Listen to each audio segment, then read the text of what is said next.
Okay.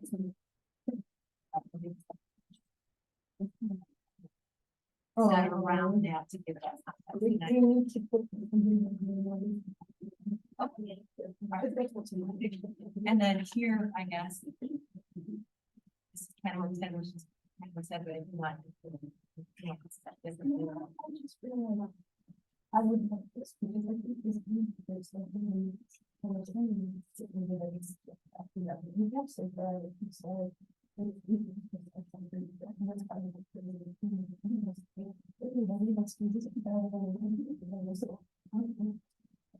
you want to add. If we could, I think like that.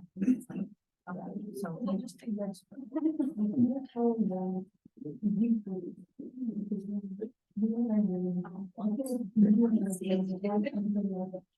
I can say.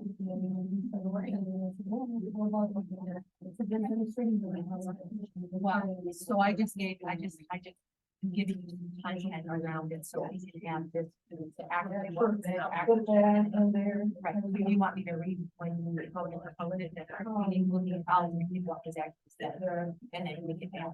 Okay. You know, but otherwise that makes it. Like, okay. So you can just say that and roll it up and. Right. Yeah, I'll read it out loud and so you know, say that. Okay. We'll pull it out loud. Okay. Now, Catherine, but I couldn't. You know, because I get off this team beforehand when you ask that questions. Yeah. Well, you would like we. That's, yeah. Right. And Right. that's the way I was. Right, but I just. I know. Yeah. Right, right.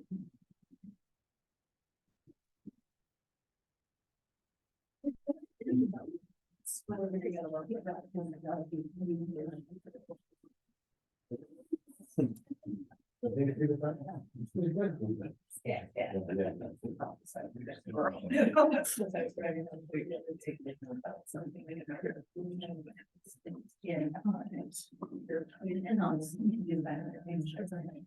All right, my clock says 7 o'clock. That looks like that's a few minutes fast. We will begin the board meeting for October 3rd. The first item of business, other than the call to order, is the Pledge of Allegiance. If you'd like to stand and join me for the pledge. I pledge allegiance to the flag of the United States of America and to the republic for which it stands, one nation, under God, indivisible, with liberty and justice for all. Thank you. I'd like to start the meeting tonight by acknowledging that both of our trustees are gone tonight. They are at a Michigan Township Association training that was yesterday and today. Or today and tomorrow. At any rate, they're not here tonight. I didn't know this information in time to maybe reschedule the meeting because I feel like I know people have been, you know, I saw this sometimes people were gonna come out. And then I was in a bit of a bind when I realized Thursday that neither one of them were gonna be here when I asked them. So I had a thought, should we cancel the meeting? But I thought it probably would be worse for you all to show up to a dark township hall with no one here. And I had suggested maybe we could move the week. Rod and I was gonna be at training next week.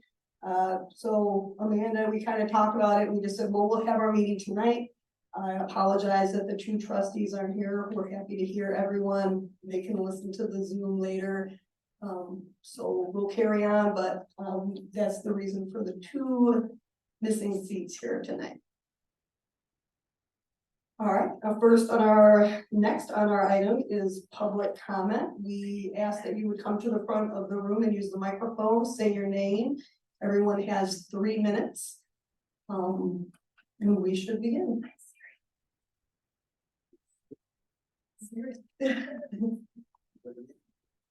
Thank you, Supervisor. Facts and reason. Who doesn't like facts and reason? Lies and scaremongering. Any fans? Let's set aside the reefer madness scare tactics, the selective statistics, and the moralizing. Cannabis is not about corrupting our youth. It never was. and it never will be. Cannabis is legal in Michigan. A majority of Michiganders voted for it. A majority of Sylvan Township voted for it. 1,079 to 842. It's roughly a 3-2 margin. Not unlike our township board. And finally, cannabis is a cash cow for the municipalities that adopt it. And if you haven't noticed, Sylvan Township is not exactly rich. Still, our township population is on track to double in the next few years, though we still run our township with the same head count as when it was half the size. And our property taxes, which are capped by Michigan law, can only increase so much to cover all the extra work and services our once agricultural community needs.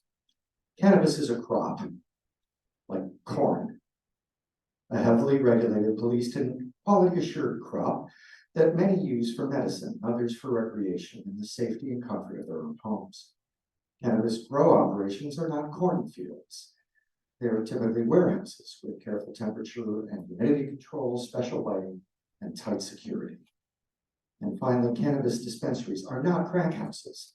They're also heavily regulated, and staffs are usually highly educated. And the cash they generate helps communities pay for things they might not otherwise be able to afford, like giving our poor supervisor a raise or hiring another admin to keep up with all the demands on our township. Facts and reason. Sober logic, easy math. Cannabis will help Sylvan Township. You're likely to hear a lot more scaremongering and regressive finger wagging about hard drugs, which cannabis is not, nor does it lead to heroin. Sylvan does have a drug problem, fentanyl, oxy, meth. Cannabis didn't bring these demons, but easy access to cannabis might help some hard drug users switch to a safer high. Sylvan's youth have plenty of access to cannabis, all of which is illegal. And any dispensary foolish enough to sell to a minor will be quickly stripped of its license. Surveys in Chelsea High School from before cannabis was legalized show that most teens have tried it. One more dispensary is not going to make a difference. And finally, there's the moral argument, which is very simple, because there is no moral argument. Morals are for families and churches. Government runs on facts and reason. We're a nation of laws, a state, a county, a township, laws. The legal question was decided in 2018. Sylvan voted to allow our little township to profit from cannabis. Elections have consequences. If we miss this opportunity, it'll be because we ignored facts and reason. Thank you. I yield my time. Yes.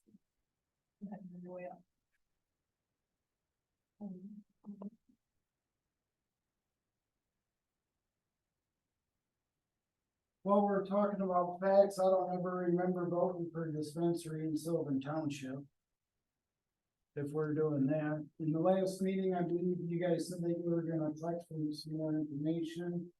And if you did, I was just wondering if you could share that. But, I mean, you can say whatever you want to about dispensaries, but they bring the garbage in. And I don't pay high taxes to live in a dump. What was your name? I'm sorry. Jeremy. And your name is? David Bloom. David Bloom. Thank you. Get that? All right.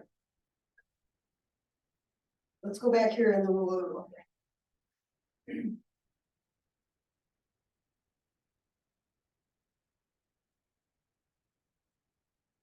Good evening, my name is Mike Van Miller, resident of the township.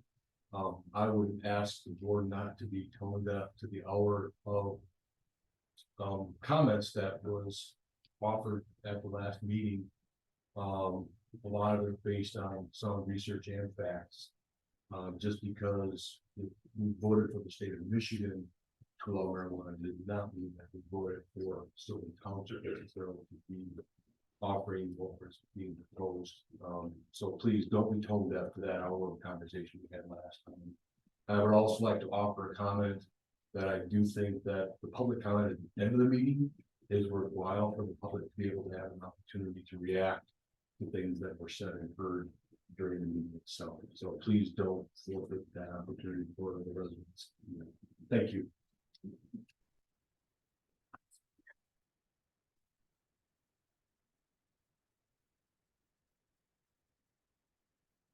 Dave Reinhardt, a resident of Sylvan Township. I read in the paper of another neighboring township, and I can't tell you which one, that was either considering or implementing.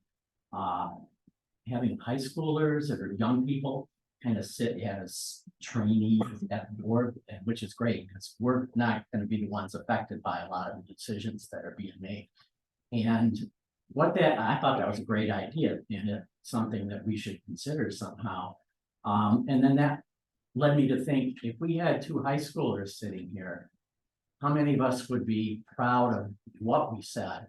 Could we back up what we said with facts? And would we be proud of how we presented it?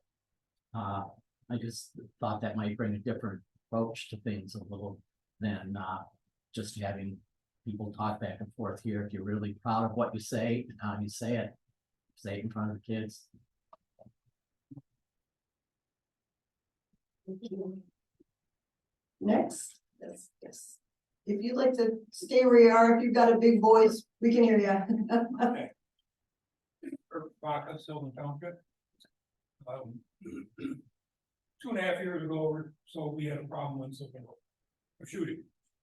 It was never resolved. State police, oh yeah, we're working on it, nothing happened. Damage to the neighbors' box and their signs and stuff. Neighbor down the road from us, their grass was torn up. The father of the person who did it came, oh, could I fix that? Never went to the neighbor to ask, you know, what, I replaced your mailbox and your signs that my son destroyed. Nothing was said. I contacted the state police, and I even sat in a lot here with a young lady, a state trooper, and she went on the computer, and I can't find anything about this on my computer. You'll have to go down to Brighton. Well, they couldn't handle that problem. With this coming, not that it'll be a problem. If somebody wants to smoke pot, that's their personal business. It was passed in Michigan, we'll live with that. But that doesn't mean we have to bring it into our community. As far as selling it, we had a grow house a few doors down from us. It reeked. They blew a transformer out because all the electricity that was being used. No, nothing ever happened to the grow house. I mean, police were involved, nothing happened. I have six grandchildren, and they were playing out in the front of the house the day the shooting took place. What would have happened if they were dead? We don't need to draw, not that people who smoke pot are degenerate or anything like that, but it just. You can go to Ann Arbor, you can go to Jackson, if you want to buy it, that's fine. We're a small community. We have no malls right here or anything to worry about and stuff. Let's just keep it simple. If people want to use it, let them use it. I'm not against that. You know, I don't smoke, that's my preference. But just, let's not look into anything. And then there was one comment made at the meeting. It was in the paper, I don't know who said it, but it was, well, let's see what's in it for Sylvan Township. If it's gonna come down to knocking down what we have to get some extra money, I'm not for it. Thank you. Thank you. Anyone else? Yes, Sorry, I didn't have it. Should I go up there? if you're able, it would be fine. I mean, we would prefer it. I know if it's difficult for people. Might need to.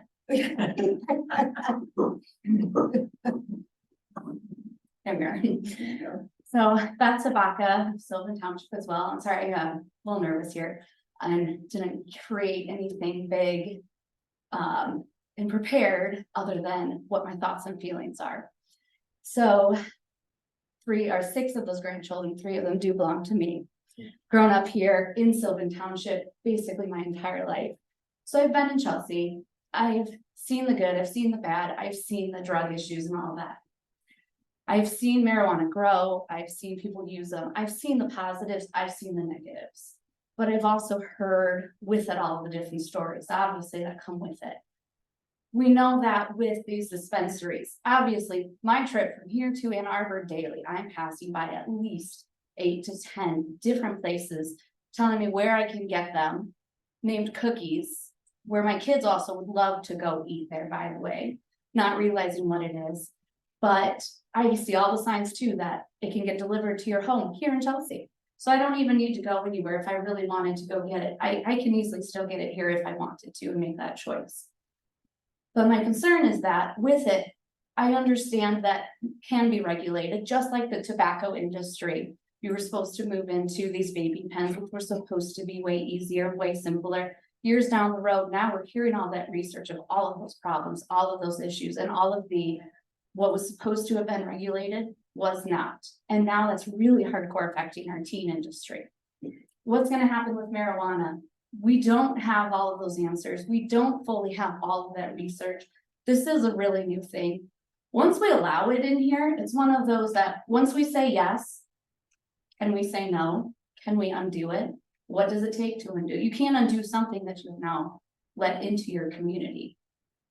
And those other places that have allowed it, they've worked very closely with the police department, giving money to the police, subcontracting with the police, making sure there is safety there. The issue here is Sylvan Township. Who comes to save us when there is an issue? I hit a deer. I need to wait for the state troopers if there is one available, because we know half the time they're either out and working or half time there's so many cuts. So if there is a problem, who's gonna be there to help? So now it becomes, sure, a cash cow industry. I totally understand that there's been more regulation. I understand there are some safe uses for it. I understand there are health benefits. I see a friend of mine who was super anxious.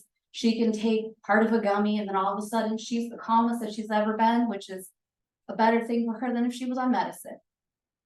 But it just becomes a huge problem when we don't have all of those full answers, other than the small, maybe actual facts or the partial research that has been done in a still highly new, not completely regulated industry, honestly. I'm just afraid that we let it in here, we won't be able to let it back out.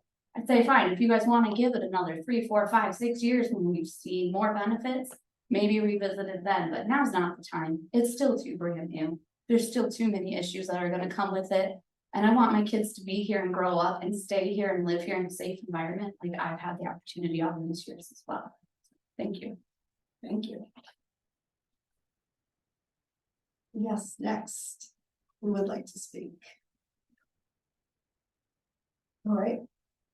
About Patrick and then Renee?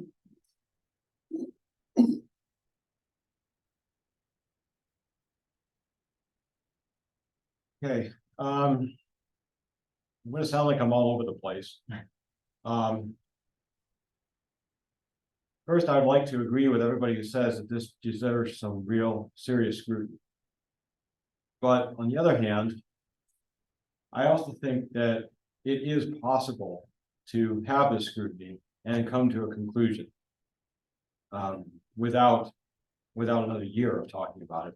I think now that this law is passed in Michigan in 5 years ago, we have a track record in Michigan from places that have permitted dispensaries. And I know one of those places is Adrian, for example. I think a couple of the board members went down to Adrian to take a look at it.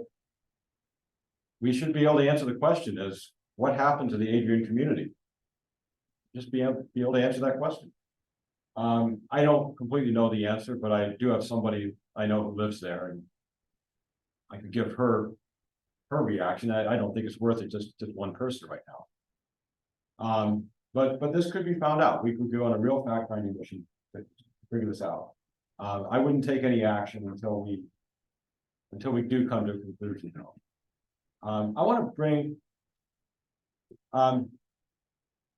to your attention something else that's also doesn't seem related, but to me it is. There's an item on the agenda to update our land development standards.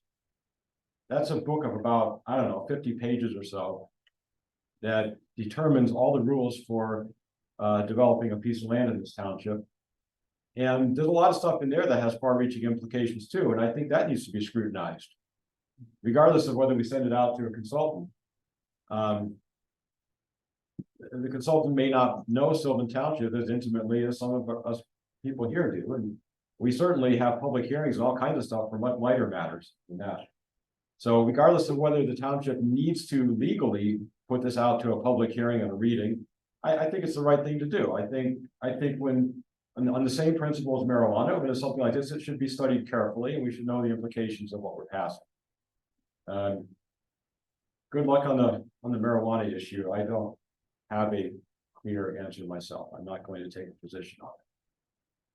But I think it comes down to as somebody said here, the facts of the situation. And I think we should all welcome anybody who brings any facts to light. Thank you.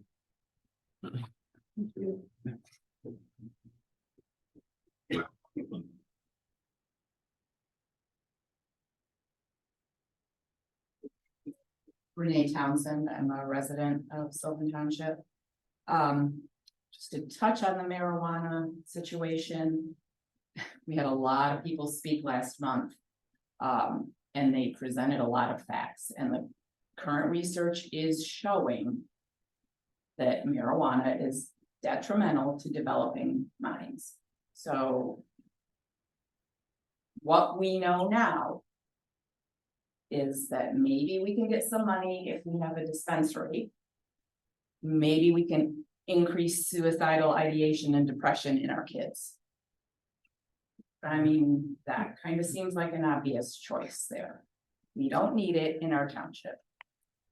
My second point, the second public comment during the meetings, I feel is very important. It allows us to listen to what went on in the meeting and then make comments afterwards. And then my third point, the master plan survey, I kind of accidentally came upon it. It seems like it's live now, and I'm wondering how long it will be live. I didn't get any kind of notification that it was going live, so I didn't know if notifications were going out or what. And then weren't we supposed to have an open house about that?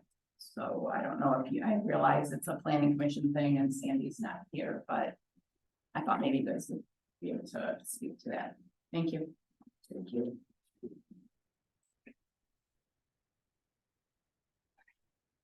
Yes. That's fine.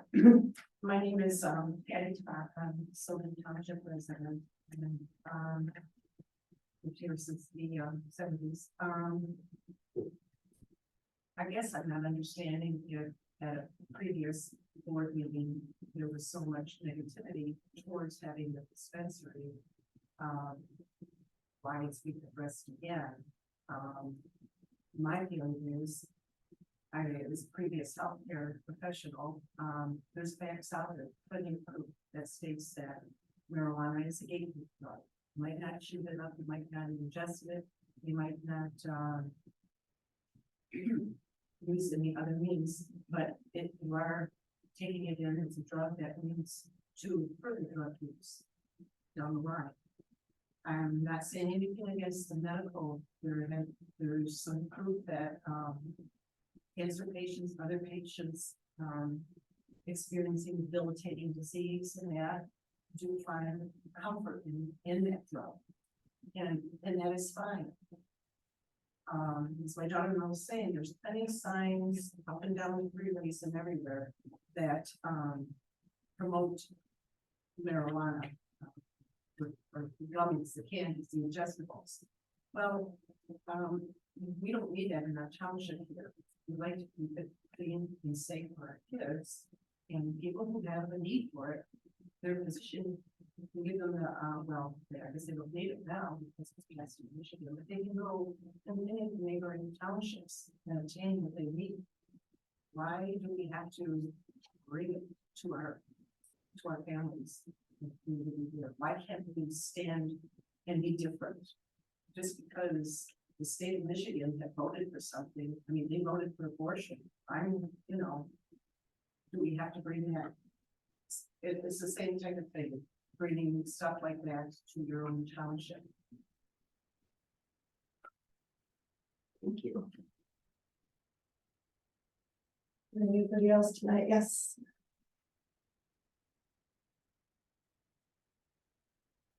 Amy Kabarchek, 4100 Mushbach Drive Road. I'm a resident. Let's not be naive. And I know because I came from that life. And there wasn't a single party that I went to where pot was being smoked. And I couldn't find something else bigger and better. The reality is, those dispensaries have people that grow pot. Yes, that dispensary is going to issue pot with a license. But those people are in an industry that has much more demand for much bigger things. And you cannot tell me that they don't know how to get the other stuff, because they do. That's the hard facts. That would be naive to think that somebody who's not dealing drugs doesn't know how to get something else. That's my concern. I am all for medical marijuana. Much like several of you, it's helped a lot of people and it does good things. People want to smoke pot in their own homes, let them. That's their choice. What I'm asking is I don't want to drive down the road and have my kids smell pot through my windows. I want to give our kids a fighting chance in a world that seems to have created a lot of chaos for itself. Yes, we vote for things in big grandstands. That doesn't mean that we want it here. Because when we vote, we think of things that we think of everybody else, not just ourselves. But when we're voting for our community, we're voting for our community, what we want here. I don't want it here. There are other ways to solve financial problems if we have a finance problem. It's not bringing in a dispensary. Which, by the way, Brown Drive is not too far from the high school. A few miles away from the high school. It makes no sense to me. Thank you.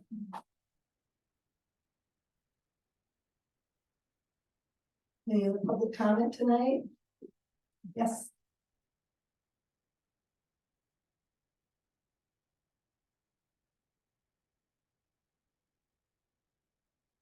Good evening, my name is Riley Curran. I'm a resident of Lyman Township. I work at Chelsea Hospital, the Community Health Improvement Department.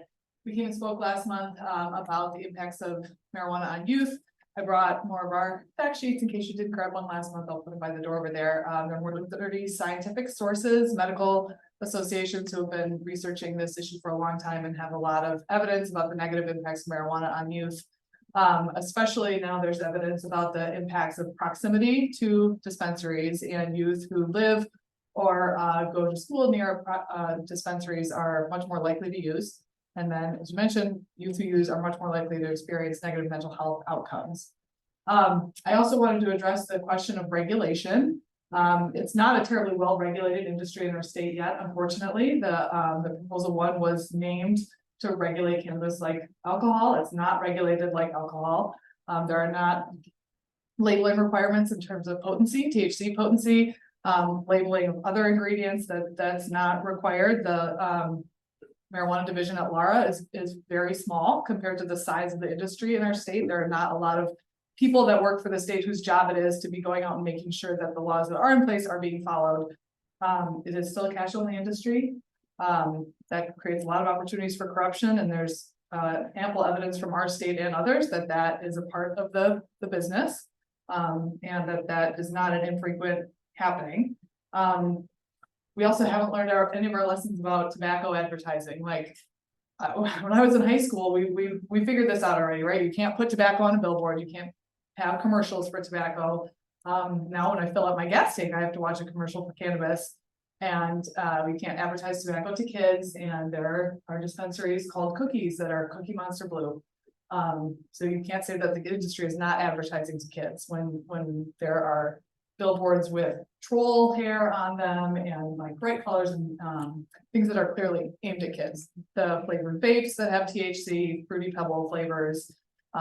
We've seen dispensaries that sell bongs and bowls in the shape of cartoon characters like Winnie the Pooh and the Trix Rabbit. And so it's not a very well-regulated industry, and it is targeting kids, and that does have an impact. And it's also not the windfall that it was promised to be.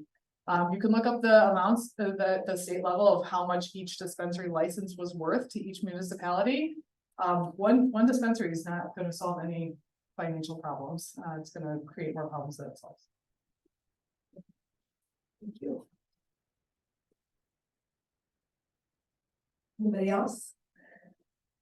Yes.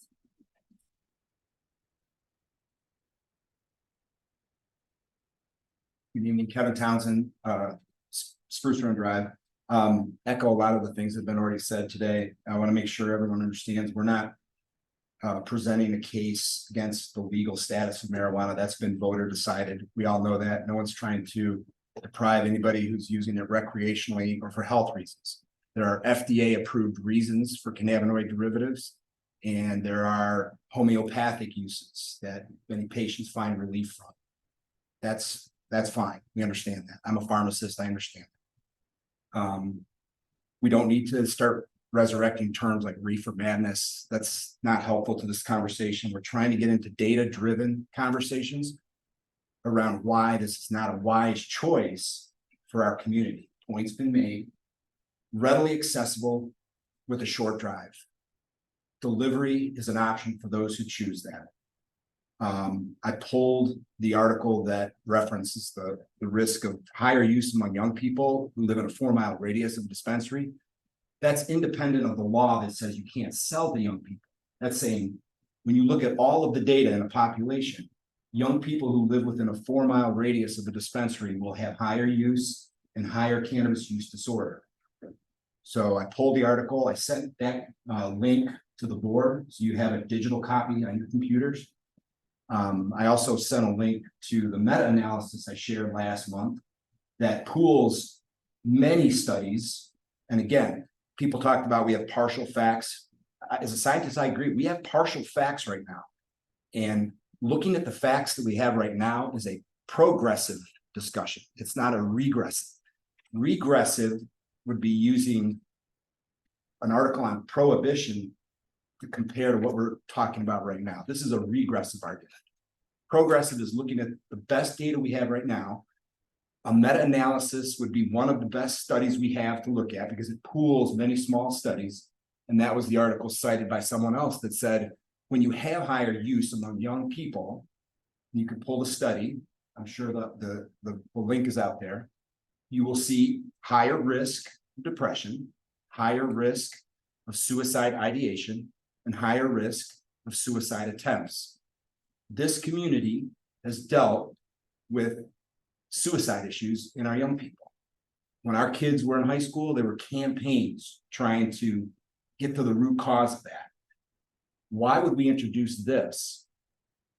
We talked about other issues, other options to develop land options that nobody in this room would argue. In fact, you could probably enlist half of this room to help you get that development going. Low density residential, other types of development that fits in with the community. When you have a small community like Sylvan Township that has easy access to recreational or medical marijuana, which is a legal substance in Michigan because of the vote, there's not a real driving need unless there's some other agenda that we haven't been told about, which that would be up for everyone to be transparent, I guess, about. So I would just ask that we consider that. And the partial facts, somebody mentioned that it's a cash cow. We know it's a cash cow for the owners, but we need a full analysis. So as important as this is, break this issue down into the financial component, that public health component, and the public need component. And then get unbiased people to come in and actually have a full discussion on all the facts that we do have, knowing that many facts are going to start to continue to be generated in the future because there's going to be a lot of research on this. Too important to decide with a few back and forth exchanges like this and then a vote among 5 people. If we need to, take it to a full vote of the township, but really, someone else brought it up. With so much pushback, there are other options to develop land much better in Sylvan Township. Thank you.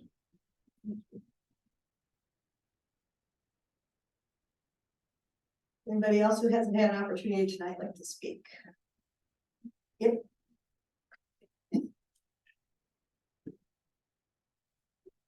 Hi there, Trenda Eversole, Sylvan Township. I just have a couple comments about the discussion. I think it's really nice that we are having a discussion and everyone is being cordial and listening. I think that's a step forward for all of us here, so that's great. And I would like to just clear the air that no one wants the children to be exposed to this, no matter what it is. So the kids are off the table. I mean, for anything, anyone in here wanna, publicize this to the children? Absolutely not. This is an adult conversation for adult things. It's legal in Michigan, so we need to just all take a breath and look at and have a discussion of what it is. And it sounds to me like there's a lot of good ideas. There's a lot of good back and forth with this, and we need to continue it. I think that it's something that we need to have more discussion on because it is very important, this subject. Because we don't want it to have an adverse effect on our community. And for God's sake, we don't want to have anything happen to another kid in our community over some stupid decision that we've made here in a 20-minute conversation at a board meeting, okay? So the kids are off the table. This is for adults, whether it's medical or however it comes out to be. And the facts are, if you do the studies of deaths in the last year from alcohol, I don't know, I gave you the numbers of them there. There's lots of just so that we can keep it as general as possible. Alcohol deaths last year, 130,000, okay? 130,000 people. We have overdose deaths to medications, prescription drugs, 100,000 last year. Drug overdoses have killed almost 1 million people since 1999. Okay, for you people that don't know me, my daughter was one of those people, okay, that was killed with drugs, pharmaceutical prescribed drugs. Okay, so I do have a passion for not letting this happen. So I look at it from the 10,000-foot view. And then you go to marijuana research, okay? How many people died of overdoses in the last year from marijuana? 0. Okay, so it's something we need to have a discussion about. Not saying that I like it, I want it. It's just saying, let's all keep this conversation going and find out if there's a benefit and maybe even wait in 5 years to see how it shakes out with other communities. Because I think right now, if you look at the most important things that are going on around us, I think pharmaceuticals are much more dangerous and killing a lot more children and adults with depression and all the other side effects, blah, blah, blah, going on with that, and alcohol than there are with pot. So let's just have a common sense discussion about if we want it, if we think it'll help. If we don't think it's going to help, then nix it. Let's move on and go to something else. But I really appreciate everybody having a conversation about this like adults. And then also I would like to say the public comment, the second one, I like the public comment. I think it's nice, but I just think that if you have more cordial conversations like this, I say keep it. But if you go to the rhetoric we've had for the last 6, 8, 10 months over nitpicking like school kids, nix it.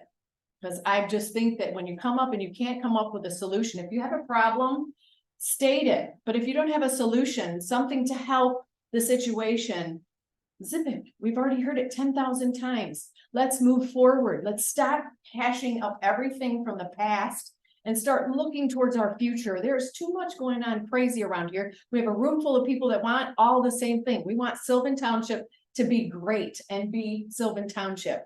Let's all keep this going and work through this and get out of the mud. Thank you. Thank you. Anybody else? Oh, yes. As soon as Trenda leaned out, I thought, I haven't heard from him, so I'm gonna try and see who hasn't spoken. You don't want to regret when people leave tonight. No problem. I don't know if I've been talking on, but my name is Paul Johnson. I've been a Sylvan Township resident here for 36 years. Moved from Ann Arbor. And as you know, Ann Arbor had a lot of pot. So when I went to high school, all my friends at 6th grade, we had a class to talk to you about the issues of drug use. And all my friends were the best athletes at elementary school, and every single one of them got up and said, I will not do drugs because I want to be quarterback or U of M or whatever. All 7 of my close friends on the west side of Ann Arbor all started smoking pot because at Ann Arbor Pioneer, you had to smoke pot if you wanted to be popular. you could not be on the sports team hardly, at least not be popular if you did not smoke pot. So I don't have no scientific studies, but all 8 of my friends who came from well-to-do, very wealthy families, all of them, I wouldn't trade a spot with them right now. They're all 3 marriages, some of them. And these are great kids. So I guess it's my personal observation. I've seen them at Cleary's and different places around, and it's just sad to see where they are now. And to have all 8 of my friends be in that situation that came from really well-to-do families. It's sad. And so we moved here to Sylvan Township from Ann Arbor 36 years ago, wanting to get away from that and to raise our kids in this community. We have 4 kids. They all graduated from Chelsea High, and they're great kids. And we have grandkids now too, that are here in Sylvan Township. Unfortunately, they're not even going to schools. My kids are homeschooling them because they're so afraid of what they're going to see and the way they're going to be raised in our new school system that we have right now. And it's unfortunate. It's the whole reason we moved here to Chelsea, because we wanted our kids to go to the Chelsea schools. We had heard so much about them.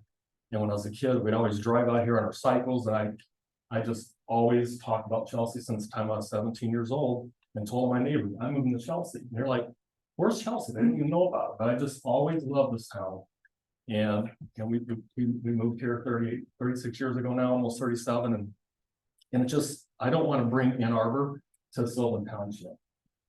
Like you say, this on the billboards, if they want it, they can get it. It's not like there's no way they can get it. We don't have to have it right here in order for them to get it. So those that need it for medicine or whatever, they're not being deprived of that. But I just don't want to bring it. And in fact, our friend's sons was the one that had the grow house on Sylvan. And it's sad. I saw those kids growing up. And it's sad to see what those kids have turned out to be. And they've sold the house and they moved on. And it's just a sad story to see where they went. And it's just, I just don't want that in Sylvan. Why take a chance? Why take a chance? Thank you. Thank you. Anybody else? Yes.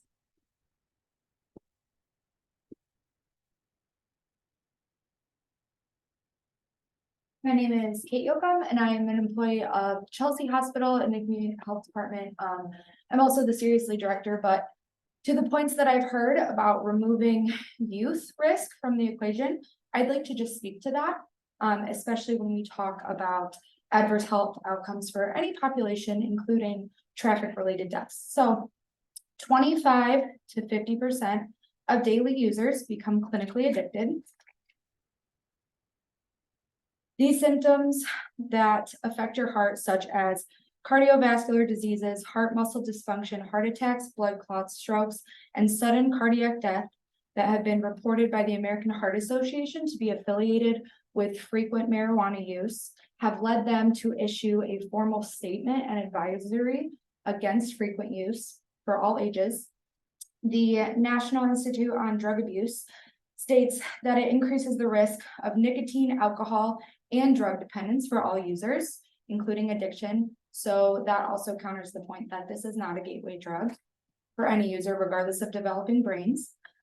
States that have legalized marijuana have seen a 6% increase in marijuana-related traffic deaths. So while we're not seeing any deaths pertaining to overdoses, you do see an increase in traffic deaths. And then the CDC has found that individuals who are addicted to marijuana are 3 times more likely to become addicted to specifically heroin. And the estimated public safety, regulatory, and productivity costs of the recreational industry for any local governing body exceeds the anticipated revenues. And that assumes that you would have multiple dispensaries, not just one on Brown Drive. Thank you. Thank you. Yes, has anybody not had an opportunity to speak yet that would like to speak? We normally don't go around for a second, but. No, I don't have any comments, just a question. Okay. What would be, I mean, why this, what is the benefit Well, of the township? Well, right now, so this is our township board meetings, they're regular board meetings, and they're meetings for the board to do the business of the township.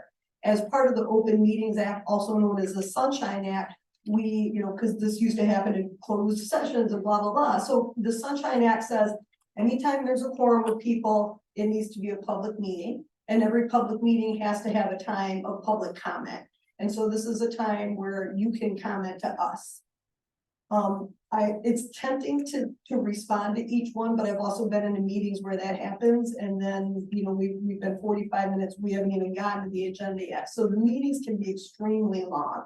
I would love to address that, you know, on the agenda when we get to it. I really want to talk about that right now, but it's not the appropriate time to do it because it's public comment. So I'll leave it at that.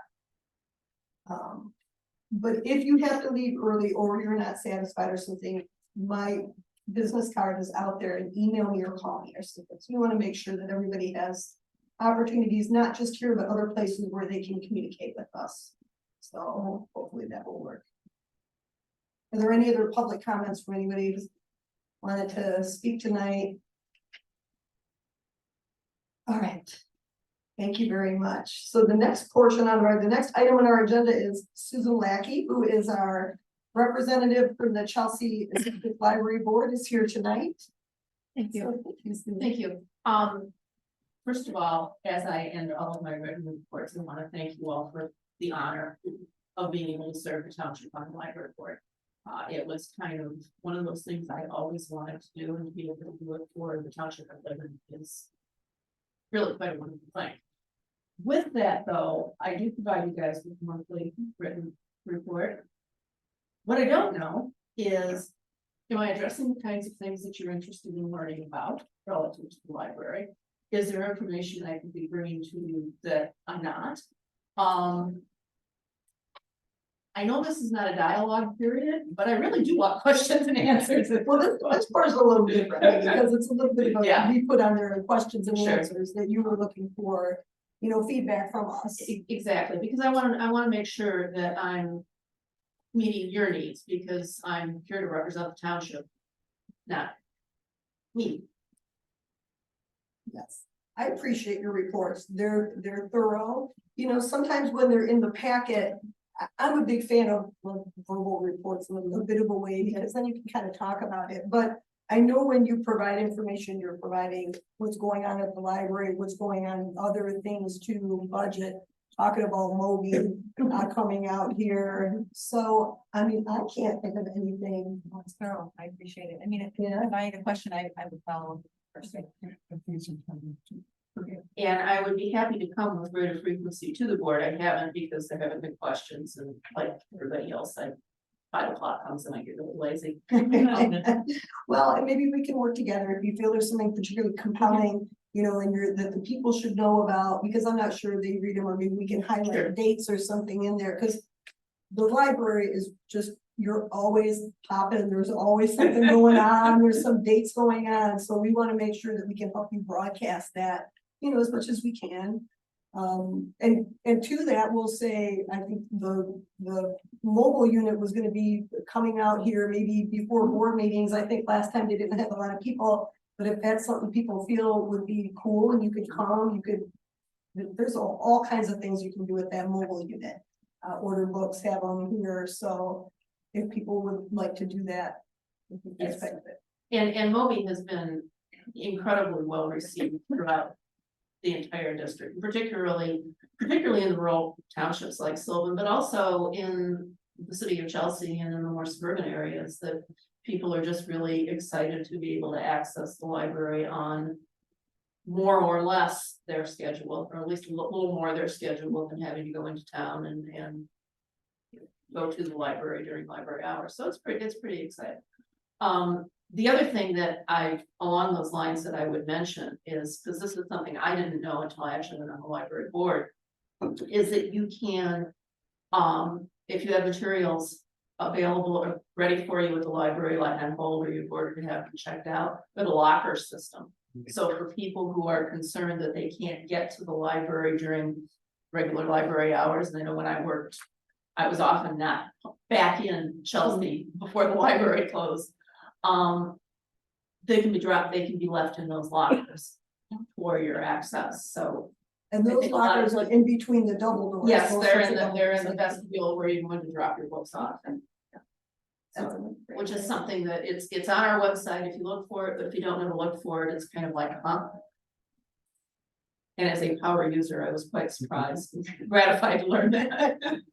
Yeah, that is very, very helpful for people who can, it's always. Any questions? All right, well, thank you so much, we're honored to have you, as our representative. Thanks for doing it. Thank you. All right, next, we have the consent agenda, which contains minutes, bills, correspondence, reports. I had a request for us, change, corrections or changes to the September 5th regular meeting minutes, so I'd like to pull those out of the consent agenda. And then I would like to pull out the correspondence from Dave Reinhardt. It was in last month, I don't think it was in this month. This is what I updated when sent it out, David. Oh, okay. Oh, okay, yeah, it's not, okay, okay, it's here, yeah, okay. And I just commented September 5th, 26th. All right. September 5th and September 26th. All right. And then could we move those things to the end of new business? To the end of, yeah, I think we will. Okay, so we'll move the September 5th, September 26th, and correspondence. to the agenda. So then the consent agenda contains the August 30th minutes and reports. All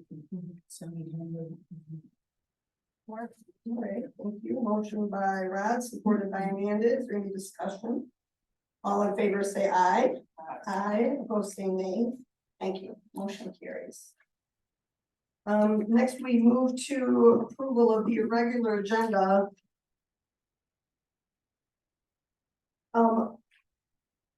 I feel like because we don't have a full board here, there are several items. In fact, most of the items, I don't think that we should discuss without a full board here.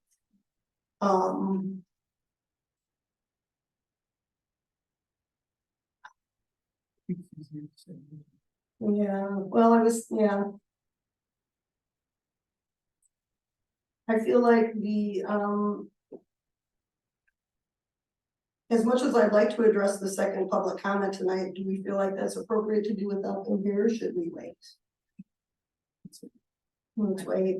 I think we should wait on, so table the contribution that was Kurt's agenda item, so he will want to be here for that.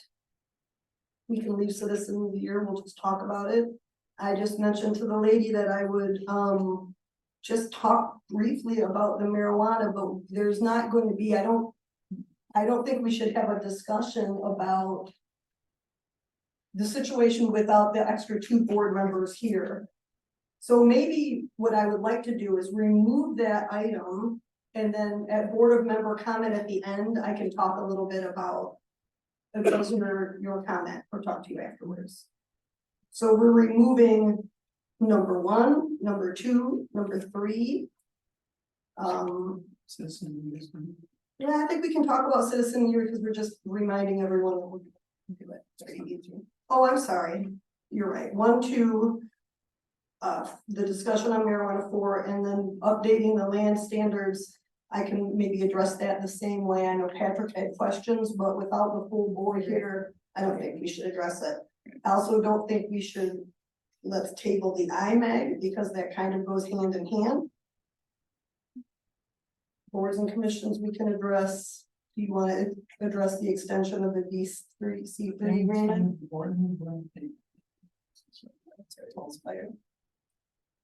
Okay, let's handle that. The 11 new computers feels like a big item that should be discussed with the board. And you were talking about possibly ARPA funds for that anyway? Okay, let's table that. I would like to, I'll leave the last couple items there. It's just something to think about with the chair meeting. We have to approve that, I think. The gaming, well, yeah, we do. I was thinking about the project manager position. Agree with it. Yeah, I don't know about if we want to leave the project manager. It's just a discussion item, so I'll just mention it. How about we leave that? That's a lot of adjustments to, and then we've added the items to the new business. Okay. All right, it's a lot of jumbling around and to the public, I apologize that everyone's here. I just don't feel like it's really ethical or fair for us to discuss these big issues without a full board. I would want them to do the same for me, so that's what I think we should do. So I'm going to approve the regular agenda as modified. All right. Thank you. Motion by Ron, supported by Amanda. Any other discussion? All in favor, say aye. Aye. Opposed, say nay. Thank you. Motion carries. All right, so we're moving down to under unfinished business. Citizen of the Year 2023. There is a form in here. Every year the board selects someone who's done outstanding contributions to the community here in Sylvan, Washtenaw County, something at large. There's so many people here in our community just doing outstanding things, and it's fun to be able to recognize people in our backyard that are doing good things for the community. So if anybody has nominations, please bring them forward. I think we have decided traditionally in the December meeting and then make an award at the January meeting. So bring your thoughts, anybody you know in the neighborhood, we really, really would welcome that. It feels like over the past years, it's just the same people nominating people, so I would love some feedback from the community. Does anybody have any other comments on the Citizen of the Year? Okay, and I think there's a form on our website, or if anybody wanted one, we could certainly get you one. All right. So then we're moving down to new business. Oh, yes. Is that, okay. It's okay. I appreciate you helping me stay on track because my agenda's all in jumbles. So under new business, we're tabling the IMEG proposal. I mean, we removed that from the agenda for now. Boards and commission statuses. I know there were a couple people that Susan said were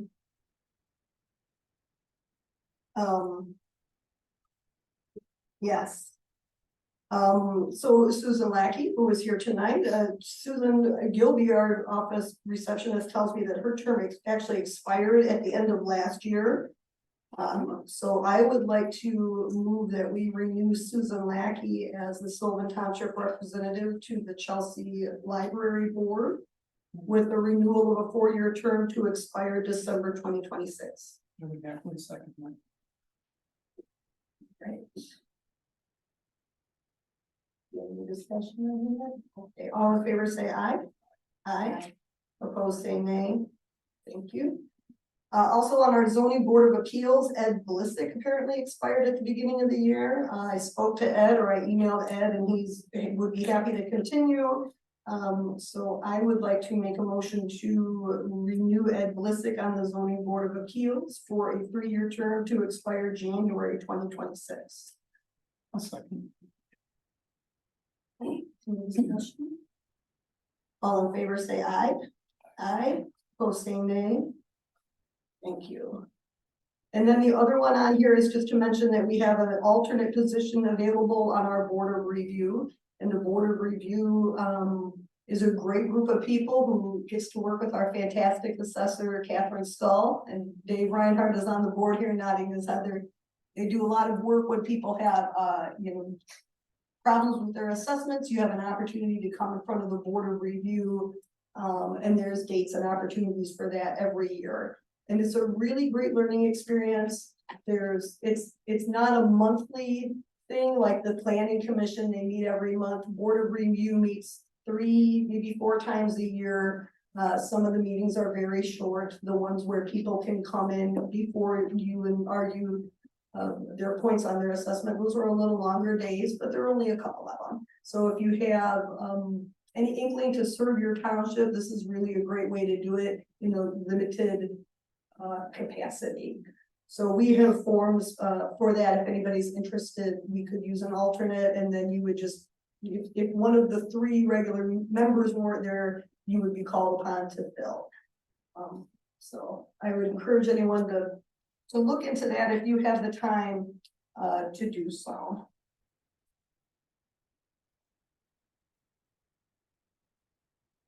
All right.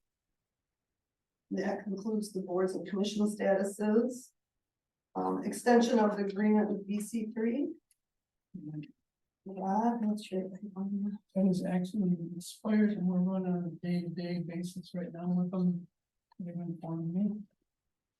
And we told them that it would be on the October agenda. I didn't know that everyone was going to be here at that point. I think it's pretty important that we get this thing taken care of. It's pretty straightforward. They do a pretty good job for us. I've had to get on a couple of times and get an understanding, but then things have picked up. And this is a 1-year contract they're proposing. It's a 3. It's 3-year. Okay. Oh yeah, I see on the back with increases every year. Yeah. I think the other one didn't increase. I put the channel Kurt here. Is there ability to get out of this, like a 90-year? There is. Yeah, I see it on 13. Yeah. Okay. Either party reserves the right to terminate this contract at any time, provided 90 days notice is written. Because I know him that the guy from BC Green, I discussed that during. Yeah, they, when we originally hired this company, it was IT Right, which was a local company, and then they've sold to another company, which is now BC3. So I think US-wide. they're US-wide. It's a different situation now. I'm not sure. I haven't been so impressed with the services they're providing, but there's not a lot of outfits that do this. I checked with Linden Township and Lima Township. They both use the same IT company, and they both said Linden Township said they're satisfied. Dwayne Lewick in Lima said he wasn't so satisfied, but he thought that they were probably going to be continuing. So I have a direct line to the supervisor. No. their supervisor, Their supervisor. they have a line with the supervisor. And I've used it a couple of times. Well, that's good. Things get straightened out. Well, that's good. Yeah. So it's not that we don't have any connection. To get issues fixed. Well, we appreciate that. They've been doing pretty good right now. We're having a little trouble ironing out. Kimberly's good. That's a continuous job. They seem to come out at least when we call, so. Yeah, they're coming out again. Okay. So. And is all that covered under like this contract? Okay. All right. My question is then, since will their computers, if we're looking to purchase, sorry, that's the next agenda, item. If we're looking to purchase computers for them, from them, will we not have the bugs with Kimberly's? We think that possibly came over from her computer. Or we have a bad switch, one of the two. That's why they're coming back out with a new computer, brand new, and a brand new switch. And him and I are gonna play with that. Trying to find out why she can't tell. But we kind of both feel it's something that was in her old machine when everything was transferred. Oh dear. Which we may end up wiping and reload. So no. The answer to that is no, we will not. And those that are on there are all Dells. And I actually have some parts of the Dell website. I think that is. I'd like to make a motion that we okay the 3-year contract with BC3. Support that. All right, thank you. And there's no further discussion. All in favor, say aye. Aye. Opposed, say nay. All right, thank you. Motion carries. Purchase of computers. Consideration of reposting the project manager position. I just wanted to mention this is a discussion item that a while ago, you know, we have these consent judgments we're obligated to provide. We're obligated to these developments, Westchester, Joe Trupiano's development. Chelsea Springs 2, Chelsea Square, which is yet to come on. And when, you know, when these developments go into play, how can I say this nicely? Developers are usually looking for ways to get over on people. They're coming in here, they see us as a small township, which we are. And so, but we got some really big things going on, like these developments. We need to have, and we agreed at one point in time, and we had somebody in this position as project manager, to make sure that these developments are unfolding as they should. When the developer comes in, you know, they put money down, they're gonna do the roads, they're gonna do the trees to our specifications. Our engineers, the township engineers go out to look at the work. It's not the developer's engineers. You know, the township's engineers go out to look to protect. These are Sylvan residents now, so we're protecting them. There's a lot of things to do. There's roads, there's water connections, there's sewer, there's landscaping, there's problems that come up afterwards. These poor residents over in Mr. Trupiano's development are dealing with driveways that weren't poured correctly, and water is going into their garages, and he is just about gone.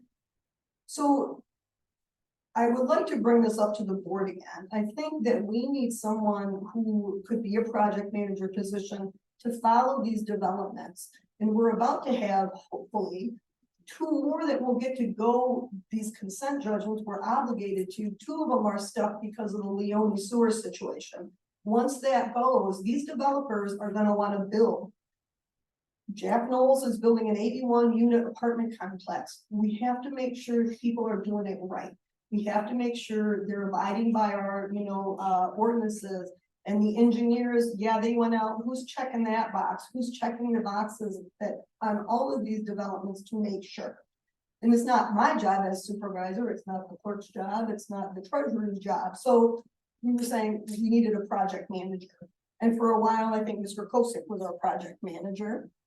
He filled the spot for a while, and I think since there was a moratorium with the sewer and there wasn't a lot of building, or maybe we had other problems, supervisors changed, board changed, it's kind of slipped through the cracks.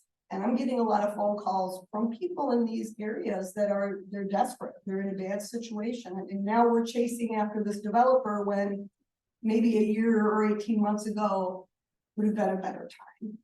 So again, don't want to move on anything tonight without the full board here, but I want to tell the members that are here and the people here, I think this would be a really important position that we need here to make sure that things are going to plan and that we're protecting ourselves. Because the developers they're not thinking of us. They're going to build, they're here to make money, and then they're gone. So we need to make sure that when they're gone, what we have here is good. It's gonna be, you know, everything's been sewed up and all of the conditions have been met. So there's a job description that we had that we developed whenever it was, and there's no date on this job description. But I'm putting it out there. It's a discussion item when we come back together as a full board. I think that's something that we want to think about. Anybody have comments on that? I agree 100%. Those consent judgments are higher.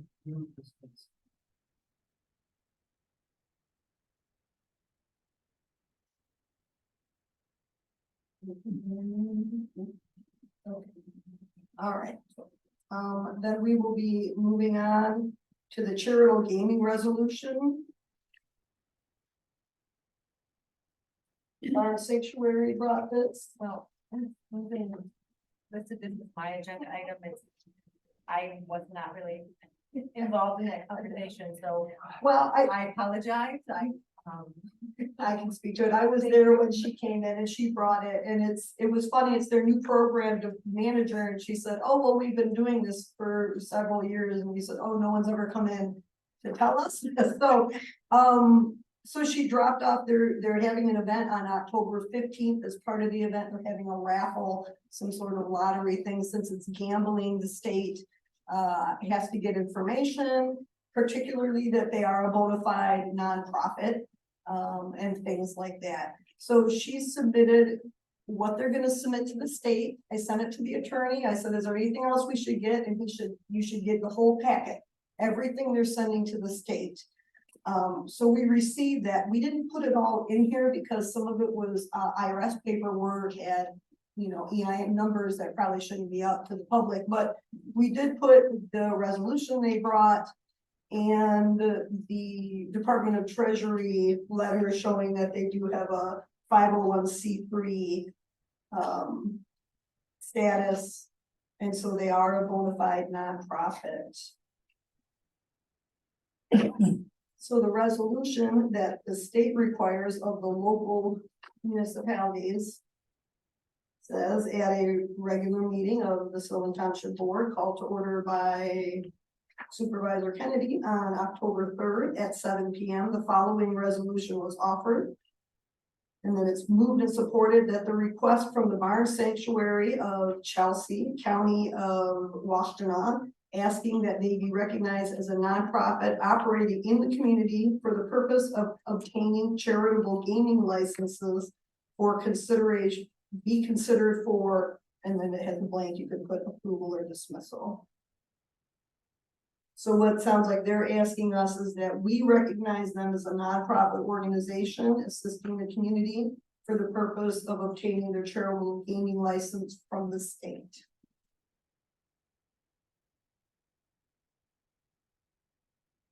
I would move to approve the charitable gaming resolution for Barn Sanctuary, which would authorize the clerk to complete and sign the document. And I can support that. What will be moved and supported by Kennedy. Moved by Nimke, supported by Kennedy. Any other discussion? All in favor, say aye. Aye. Aye. Opposed, say nay. Thank you. Motion carries. Be able to do that. It's on the 15th, in case anybody wants to go over. All right, so now we have items to address that we added. So I communicated to Amanda the things that I had on the 5th. And there were specifically 2 items. Let's see if I can. Towards the end of the meeting.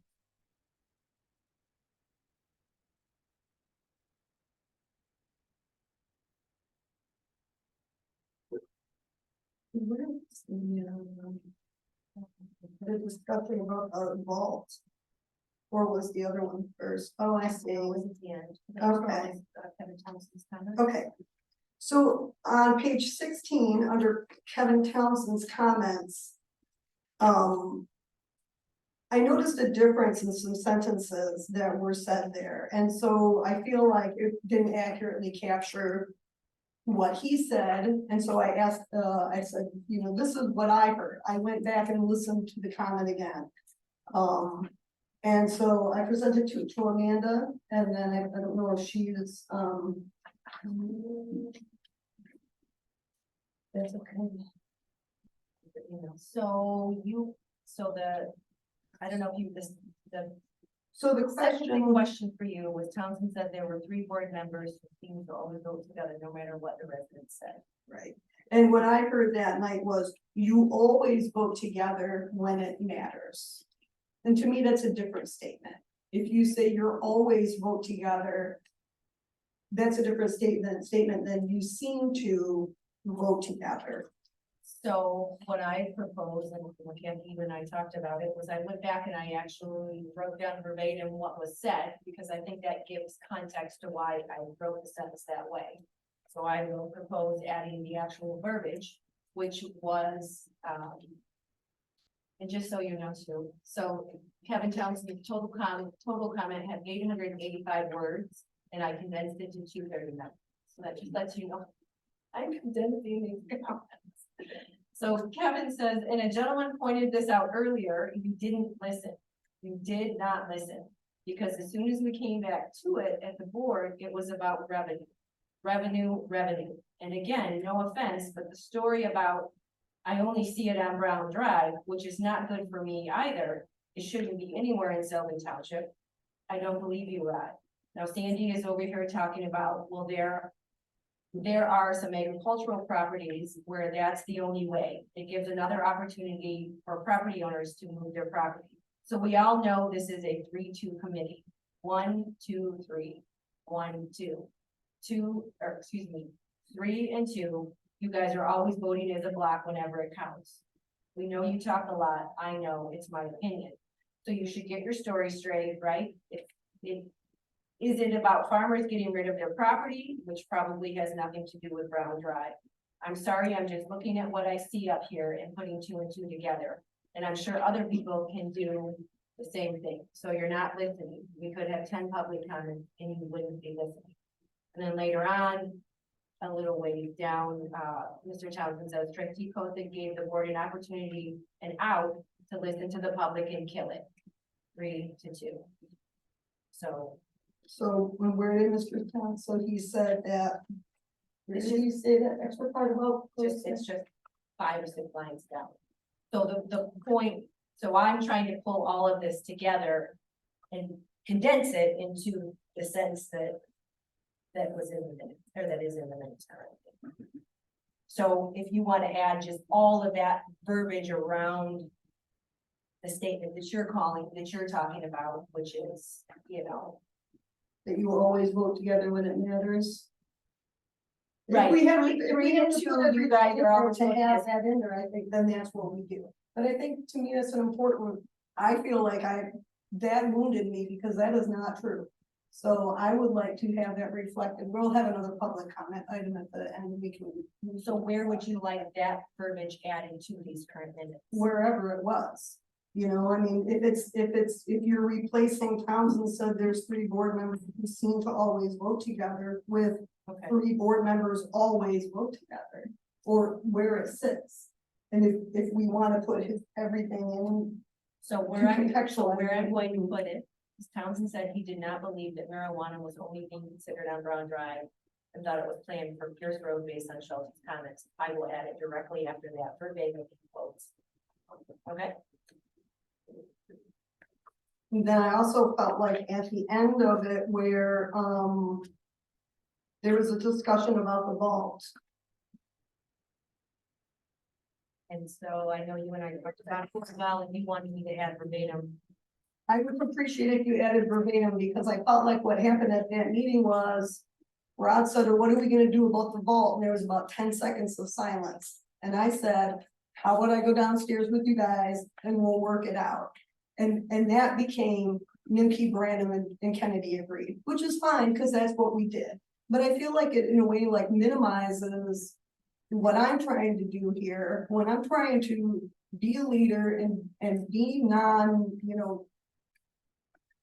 yes, non-confrontational, not just trying to say we can work this all out together. And that's not easy. It's not everybody, that's not a thing everybody, and I'm not saying I'm good at it, it's just not a thing that people would do. So I feel like when I offer to do that, but it's not reflected in the minutes, it's as though it didn't happen. And that diminishes me and it makes me feel bad.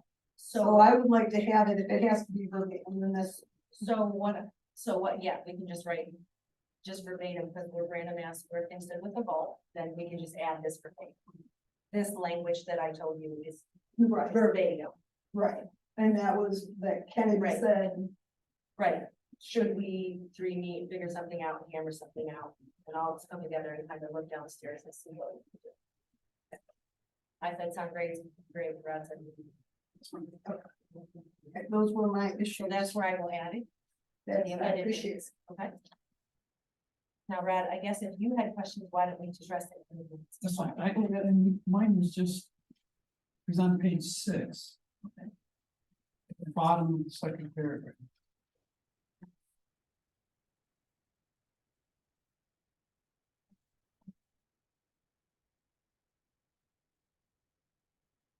Okay. I'm not sure, man, when I, branch with the board of student. I guess I'm sorry, where the line, how far down are you? the second paragraph. Okay. Right at the bottom. Yeah. I didn't. Guess that when I read that, it came across as we just needed to vote on the issue, That's, but the issue at the end was whether we talk about it or not. So I guess that, to me, that didn't read quite, I don't. so you're saying, those were the words you said, but you're saying you meant the issue, not vote on. I mean, I'm hearing that you wanted to vote on discussion. Right, vote on the discussion. So, but that's not what was said, but what I can do is reflect it, but I'll reflect it in these minutes, referring to the September 5th minutes, that you meant That's fine, the discussion. that's Okay. fine, that's fair. I'm okay with that. No, there was another one, so It's one of them, 26. and 26, Okay. page 2. Yeah. Okay. Go ahead, Rose. Third paragraph. Hey, I'm sorry, which page? 2. Okay. At the very, it would be the third line down. Pepper had some of the issues were being addressed. He said had been addressed.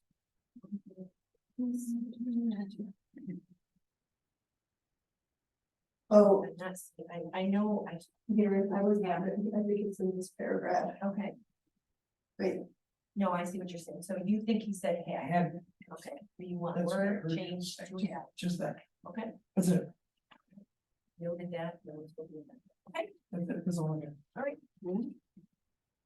all right.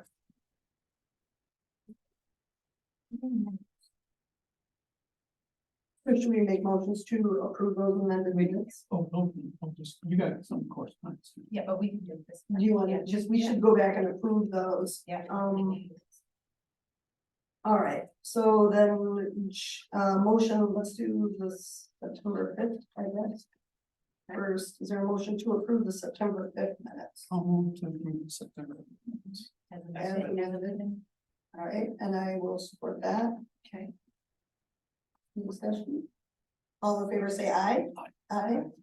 Opposed, say nay. Thank you. And then a motion on the September 26th. I'll make a motion to approve the September 26th minutes.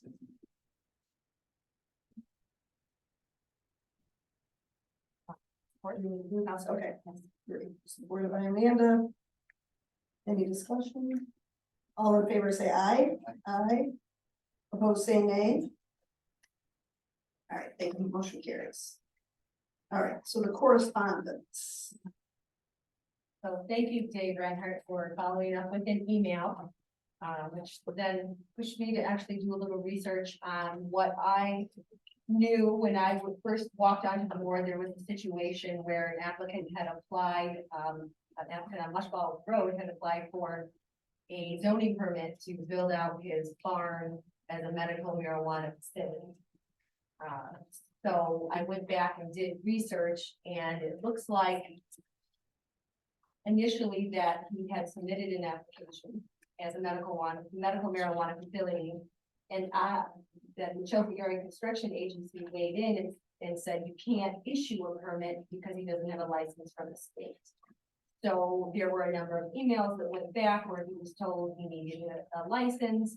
And the applicant had said, well, I want to build the barn first and then get my license because it expires every 2 years and it will take a certain amount of time to build the barn. And so he was told after there was discussion with legal counsel to rescind that application, submit another one that did not include the medical marijuana part of the application, and that was granted. And then it was left, and this was in 2021, where he was told you can't grow medical marijuana.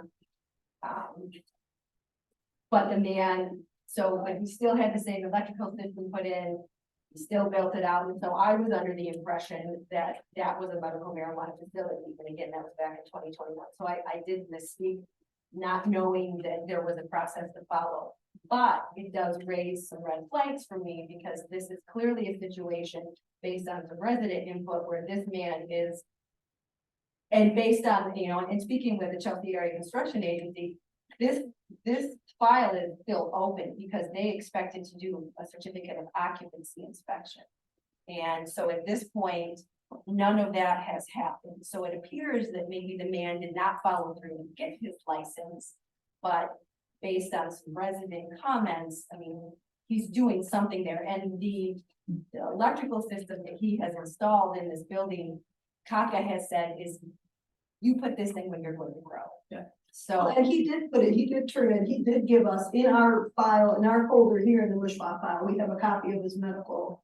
He did supply it, but as far as I know, It's not a medical marijuana license, it's to be a patient, it's to be a patient, to sell and grow it. and to yes. grow it for himself, Yes, and it be a wasn't- caregiver, right, because like a if he caregiver. if he had a license, not to be a caregiver, it's for his own personal use, his Okay, own medical and marijuana. how much can you grow for, how much can a single person grow for themselves? It's 12. 5? No. Oh, she's Well, Well, he's doing it legally, I don't want to get our. well, I mean, I think this begs the question that there's probably some follow-up that we need to do, because there are some questions around this, even the Chelsea Area Construction Agency had questions when I went to talk to them.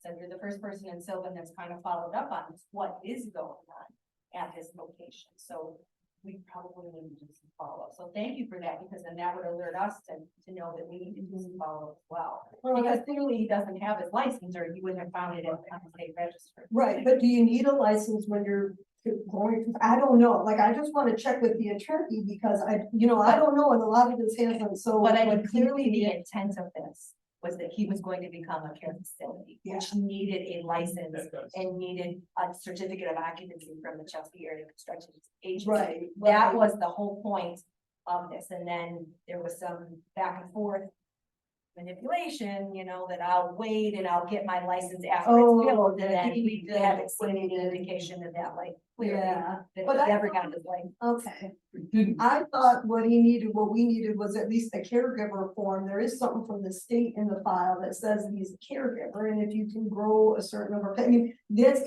certainly the Chelsea Area Construction, what they need to do to make sure things are safe and electrical is followed up on and all those kind of things. But I wonder, I don't know. Well, in speaking with Chelsea Area Construction Agency, if for personal use, you would not need the 320 amp electrical system that this man has installed with 3 separate splits, they called it, which they said you do that when you're growing, because every split is an air conditioned space that Right. 12 plants would need. Yeah.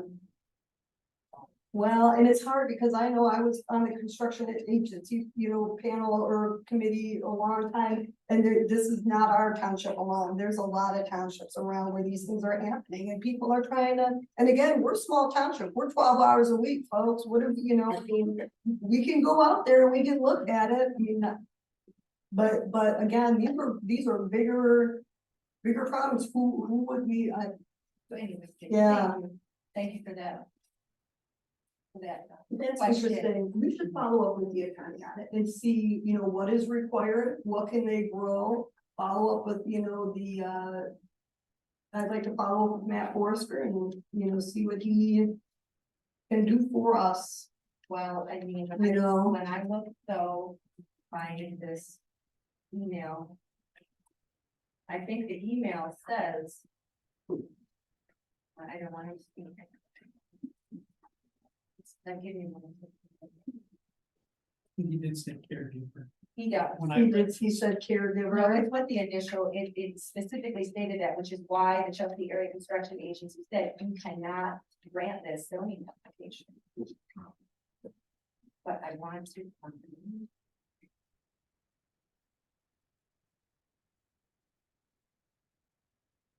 This says there was an email to Devin at the Chelsea Area Construction Agency that says that the applicant understands he cannot use the structure as a medical drug facility, even for personal medical purposes, until he provides an issued license from the state of Michigan. Mhm. Okay. That, something like that came from Paul. Yeah, and it's interesting because now I hear, there's one on Sylvan Road And there's other things, maybe we need what do we do? Maybe we need a police department, maybe we need more here, maybe we need some tough person to sanction, you know, and come, I don't know, there's a. That's disappointing. It did, but they were there while they were there, and if the state police aren't gonna do things like that for us, I mean, it kind of begs the question. I know. So, all right, we're gonna come around to the public comment section here again. Are we ready? All done with the agenda? Okay, public comment.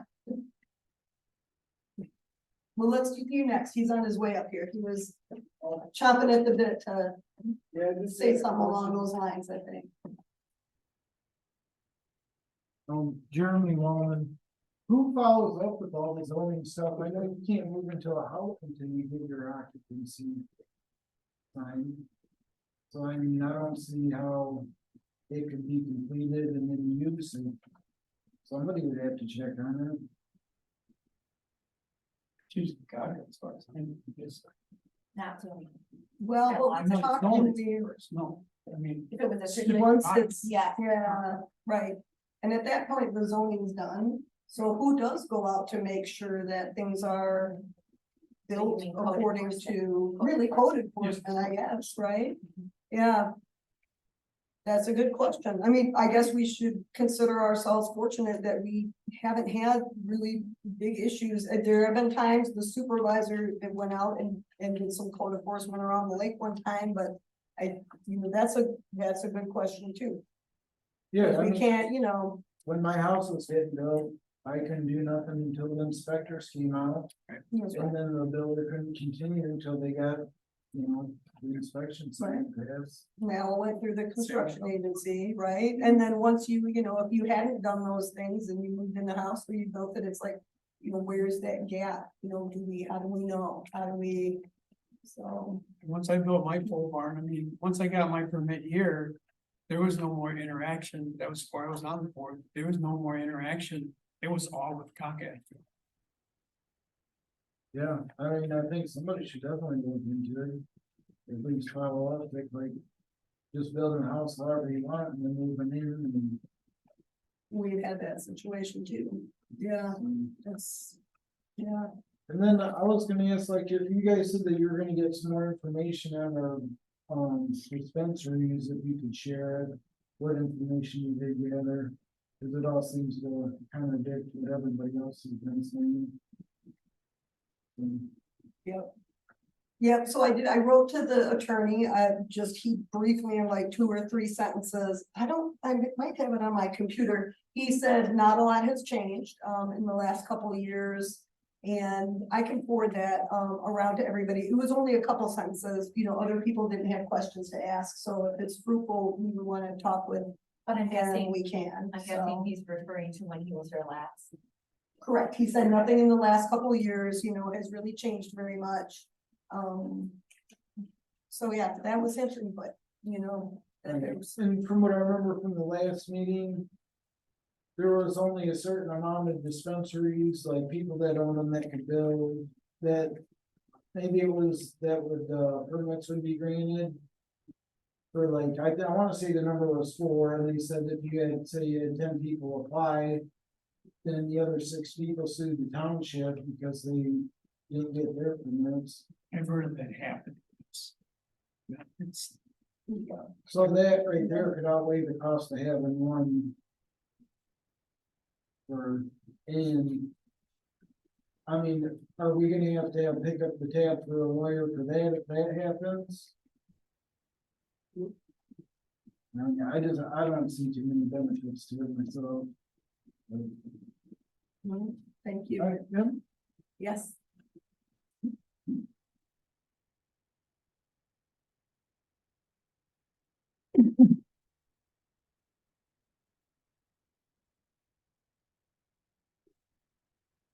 I'm gonna start with a fact.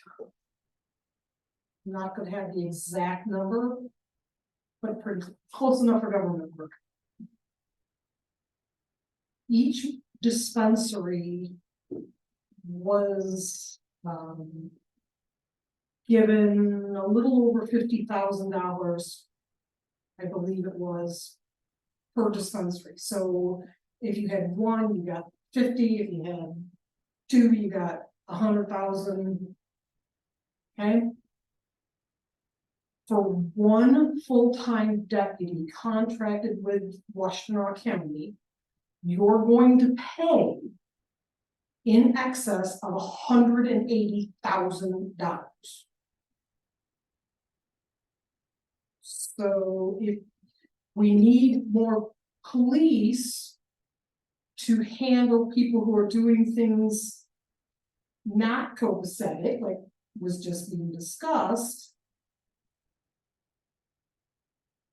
all allowing a dispensary in this township is going to do is cost all of us more money on our taxes. That's a fact. You're never going to get enough to pay for the cost of a sheriff's deputy. And from everything I know, being a government bean counter, paying Washtenaw County for a sheriff's deputy is far more cost effective than having your own police force. We're way too tiny for that. As far as who would follow up on zoning issues to make sure compliance has been done, I can only speak from whence I work all of the time. That once a person wants to apply for their certificate of occupancy, they have to go through final zoning. So the zoning inspector would go out there and make sure that they built according to what they said they were going to build, and then sign off on that, and then they would be able to get their CFO. Certainly, when zoning compliances are filed and come in, copies of that should be going to the assessor, because nobody escapes the tax man. So if nothing else, maybe the assessor would be willing to be trained on how to do a final zoning compliance. If you don't have final zoning compliance in play, that would be certainly the topic we should be discussing. Thank you. Thank you. Yes.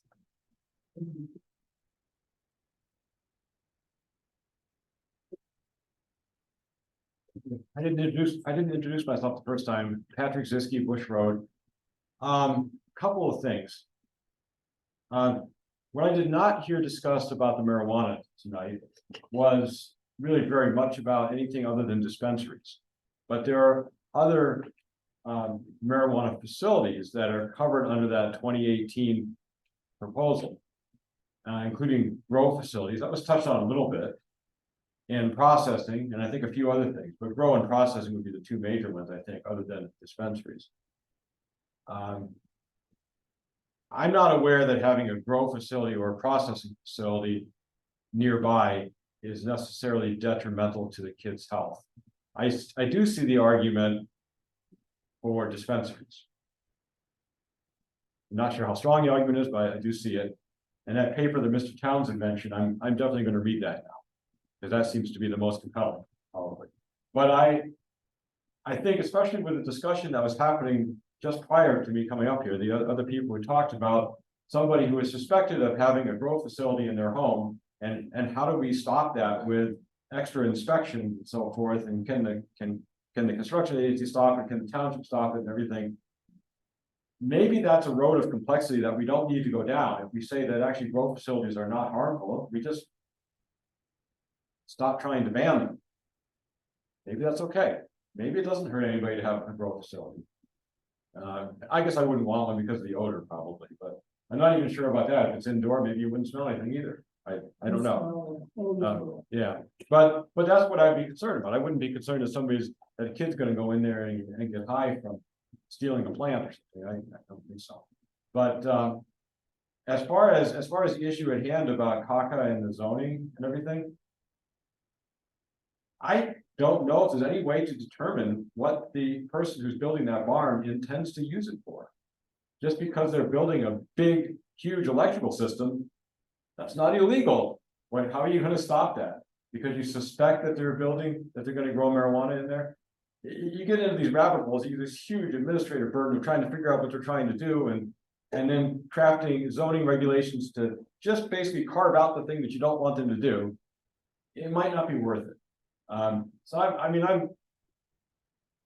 I think we really have to separate the issues of dispensaries versus other facilities. That's my main point, I guess. Oh, one more thing. The township is actually not running out of money. One of the people who spoke at the beginning, who's not here any longer. I wanted to mention this in my first public comment, but I didn't. The auditors, when they came in, says that the township basically has $7 million of money on hand in one way or another, right? It's in different categories, but we're not running out of money, and I certainly wouldn't want to do anything that would sell out the residents or hurt the township just because of a perceived need for more money. I don't think that need is really there. I think the other issues should be focused on, not the revenue issue. I'm saying. Thank you. Thank you.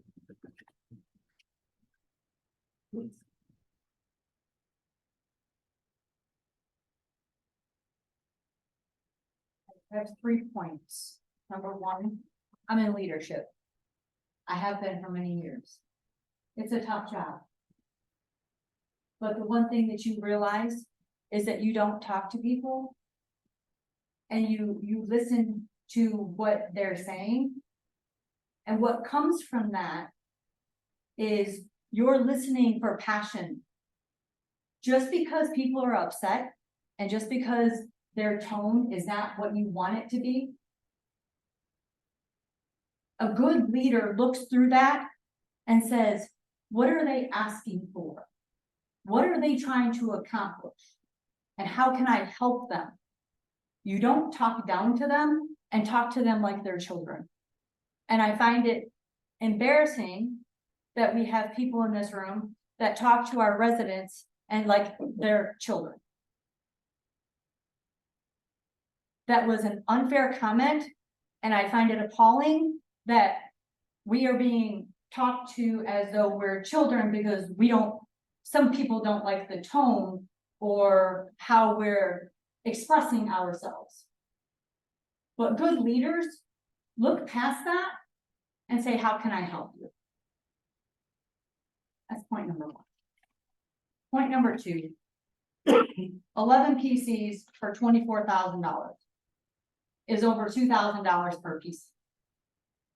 I'm in the technology industry. Are you guys buying gaming PCs?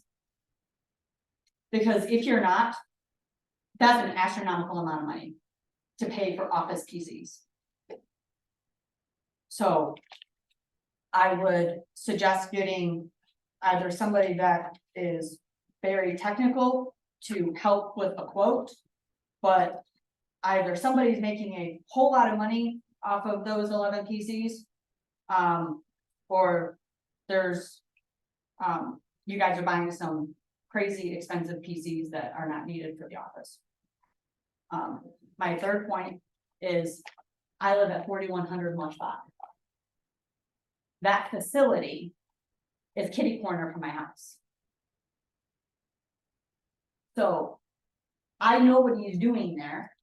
And I know that the traffic that suddenly appeared over the past 2 years down my road, constant, back and forth, same cars, lots of different cars. There's only about 8 houses on our road. And I know pretty much everybody that's lived there. I don't know them personally, but I know their vehicles. I drive up and down my road all the time. So you don't suddenly get an influx of lots of different vehicles coming back and forth down your road unless there's something going on there. So my concern as a resident is exactly what I have up the street from my 3 kids. Somebody's growing marijuana, he's selling it, or he's giving it away, whatever he's doing. And then to find out that he doesn't even have a license. And I understand that we can't be the you can't be everywhere at one time, but he clearly applied for a license that we didn't follow up on. And there's my concern, so. I'm upset. And I'm controlling my temper right now because I am upset that I have that up the street and my own board and my own township doesn't even know what's going on there. And he just moved into that house not long ago. There might be a lot of places like that. There might be a lot of places on 20 acres, 50 acres. I don't know. We don't know. I'm But- sorry, but but his- as the But state his police, they barn's call- not, his they barn's call- not on 50 acres, his barn is the- almost right next to the road. And have you contacted the state police? What have they done? Anything? Do No, they I come can't, out? I can't prove anything. I can't, what you want me to go like walk in and like open up his Well, I barn? don't know. They're telling me that, so I need to do something about it, but if I'm not the police, like, the police need to know. I've also got calls from people who say there's a meth house right by me. We said, you gotta call the police. I'm not the police. The police have a job to do and they need to know about this. I will contact them tomorrow and let them know. They need to go out there. And if we are that concerned, we ought to be contacting the police also. Yep, okay, yeah. But to everybody's point, like, once you start allowing marijuana in, it's like hard to control but, again, I'm fine with medical marijuana. It's a great tool and it's helped a lot of people and I'm fine with that.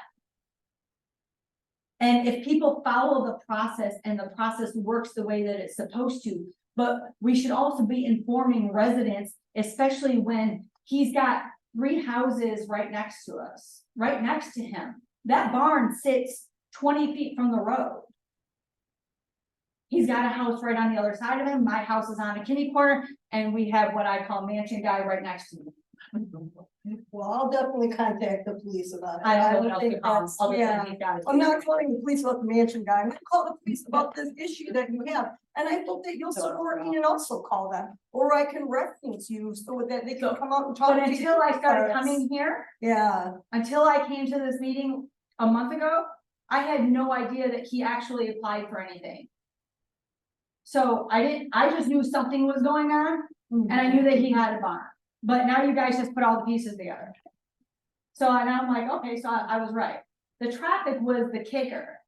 We knew something was going on well, because but suddenly all according the to him, traffic. he's not. According to him and according to our zoning documents, he can't do that.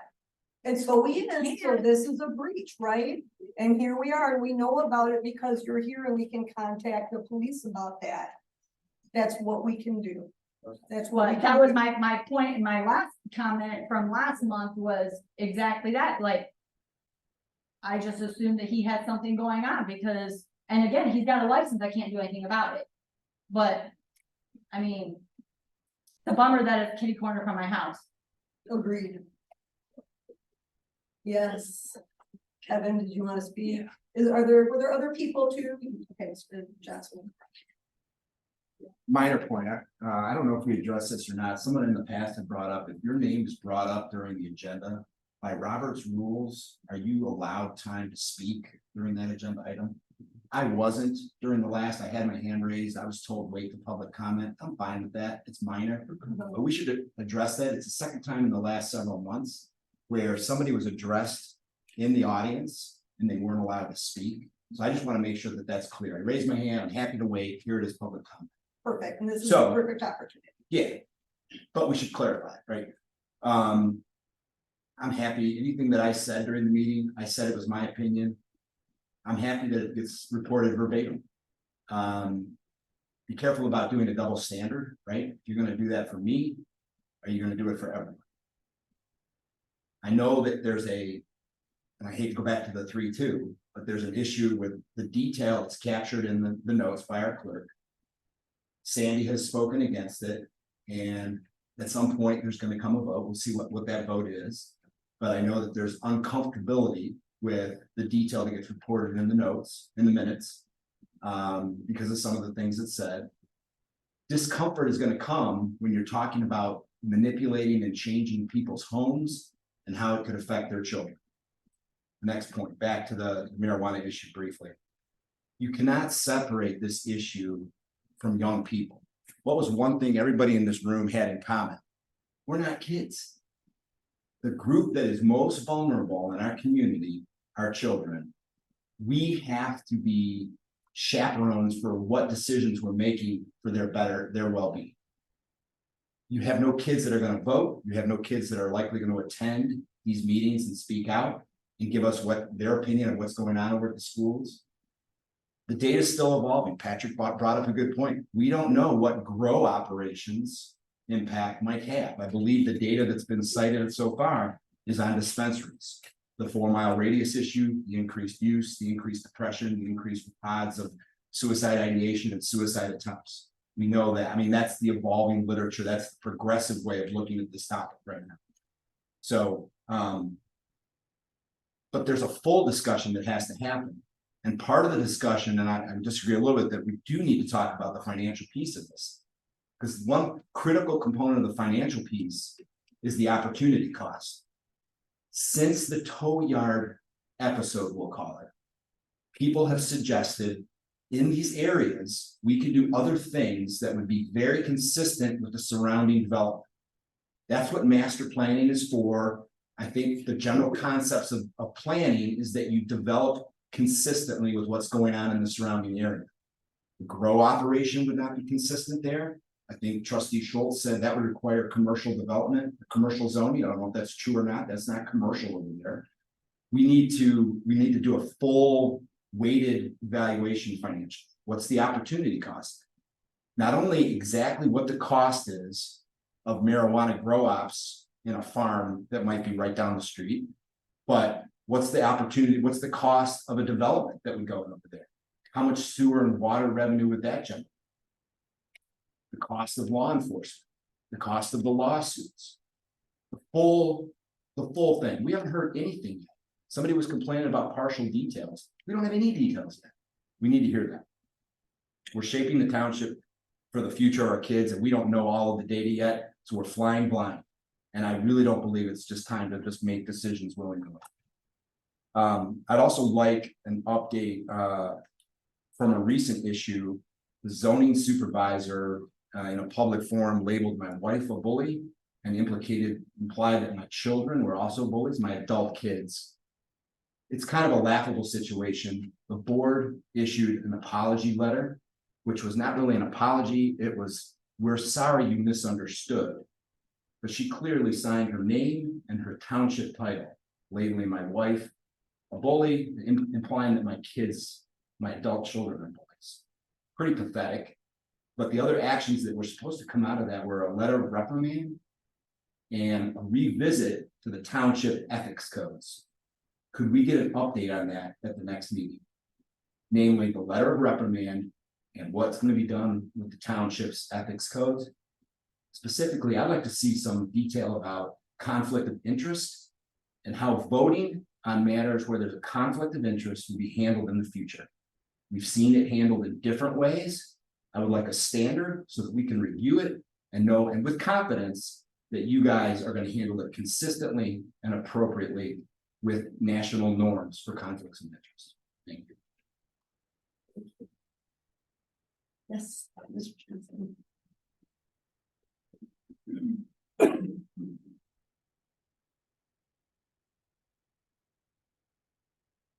I wasn't gonna say this earlier, but someone mentioned that there's no statistics of overdose deaths with marijuana. My oldest son, why we moved here 36 years ago, he's 36. We come from a very religious household, raised our 4 kids to be as religious as could be, and obviously not do drugs. But you know how kids are. It's in Chelsea, and my son probably started, I think, 13, 14, 15, started experimenting with marijuana. You can smell it a little bit here and there. And at 17, got with some kids. This is a great kid. He's sports, football, soccer, you name it, the best shape of anyone you could ever be. And was out, with his friends at night, and We don't know what he took, but the statistic is my son had a nervous breakdown at 17. And he's still living at home, 36 years old. He's like a 12, 14-year-old, great kid, mows the yard. But that's a statistic that I don't want to see here. It's not worth one person having that happen to. And it happened to my son. So maybe there wasn't an overdose death that someone mentioned, but that's just about as bad. So I wasn't gonna say that earlier because I have a hard time talking about it. But that's something that I would like you guys to think about before you approve it. Thank you. Thank you. Any other public comment tonight?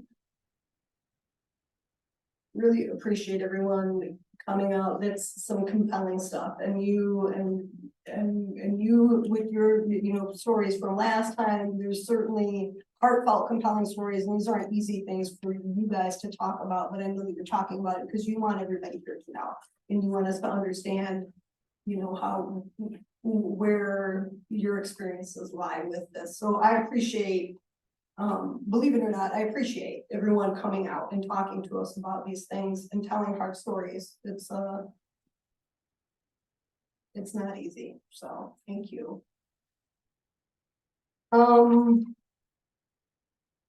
This always happens at these end of these 2-hour meetings. I feel like there's so many things to talk about. First, I'll defer to the board members that are here. Do you have? Oh, I'm sorry. So no more public comment other than public comment. Okay, we're gonna move on then to Board of Trustee member comment. So I will say that, I was not at the planning commission meeting. I don't normally go to the planning commission meetings. Maybe I should, but our attorney has said you're the supervisor, you appoint people, maybe you shouldn't.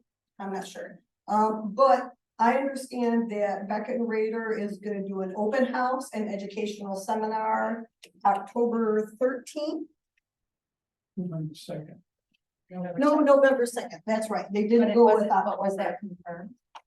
Last night, or I believe it was, because I emailed Carol today and I said, can I say this at the board meeting? She's handling this. Unfortunately, she's not here tonight. But November 2nd is the date. It's an open house and an educational component. I'm not sure if the educational part's gonna go and then the open house, or if they'll do the open house and then say, if you'd like to stay, we're gonna talk about master plan process. And probably that out for the 7th. That's what we're looking right now at, sending postcards to everybody, because when it first went out to everybody, it went out in your tax bills when the QR code was not ready, that debacle. So we would like to contact you the same way. There's very few ways we can reach everybody. So we're trying to minimize our costs, a little postcard. I'm hopeful that it will have the QR code for the survey and also information about the open house. On that date. I know they're collecting quotes right now for that. We might have to move fast on that. So I know there's a certain amount, up to a certain amount that the supervisor can approve, and I might end up doing that just because it's important, it's timely, we need to get it out. Also, our next meeting is November, but I think we probably will need to have a special meeting in October, because there's 5 or 6 weeks before our next meeting. October's already a long month. And then isn't our November meeting the 14th? Because and when we set the schedule a year ago, we could have had an election in November, so we need to avoid that day. So there's a long time. I'm sure that we'll be having a special meeting in between now and then. But I really like for that information, that postcard to go out to everybody. Everybody have enough time to make, put it into their calendars, save that date. Yes, so that is what that is. I happen to have high schoolers. I have a 10th grader and 11th grader, and my 11th grader said, Mom, I saw a drug deal today. I can't tell you, probably 2 days out of the 5 days I pick them up. It's in the cafeteria. He goes over to the Washington Street Education Center for some of his computer classes. Kids are all, because they walk over there. Cars drive up. He sees them. I said, how did you know it was a drug deal? Maybe it was somebody's mom dropping off something in a cellophane bag and the kid was handing money. I don't know. But these things are happening already, and I would ask my kids if they would like to come and talk about their experiences. I kind of think they won't. Because I just don't think they will. But that would be eye-opening to us, because I think there's a lot. It's going on. When the gentleman talked about it at Ann Arbor Pioneer, you gotta do it to be popular. I thought, yeah. I don't know that that's not true here. From what I see and what my kids tell me. Literally in the cafeteria, drug deals. How does that happen? How is there not? Anyway, so that's my experience. I would hope that they would come. I also want to say real quickly that I don't have any problem with detail going in there. What I have a problem with is when, and I'm gonna tell you, that hurt me when it was said that we always vote together as a block, because that's not true. We had a situation here, and let me finish, please. We had a situation here not long ago where we were gonna go into closed session. And Amanda and Kurt didn't want to. And everybody did, and we voted it down. And then we were just gonna go home, and I said, you know what? I'm gonna vote with Kurt and Amanda. We need to talk about this in open session. I think you guys were here. So that was not a time that I voted with them. I recused myself when there was even an inkling of impropriety. You know, I have been here for 8 years and served people well. I had communication from Renee from a year ago where she reached out to me and said, hey, I sent this thing to Amanda. I don't think she saw it. Can you please forward it to the planning commission? So I don't know where I all of a sudden became not transparent. You know, we had lots of exchanges back with the tow yard thing going on. What are the criteria? We work together. And it just feels like over the last year, all of a sudden,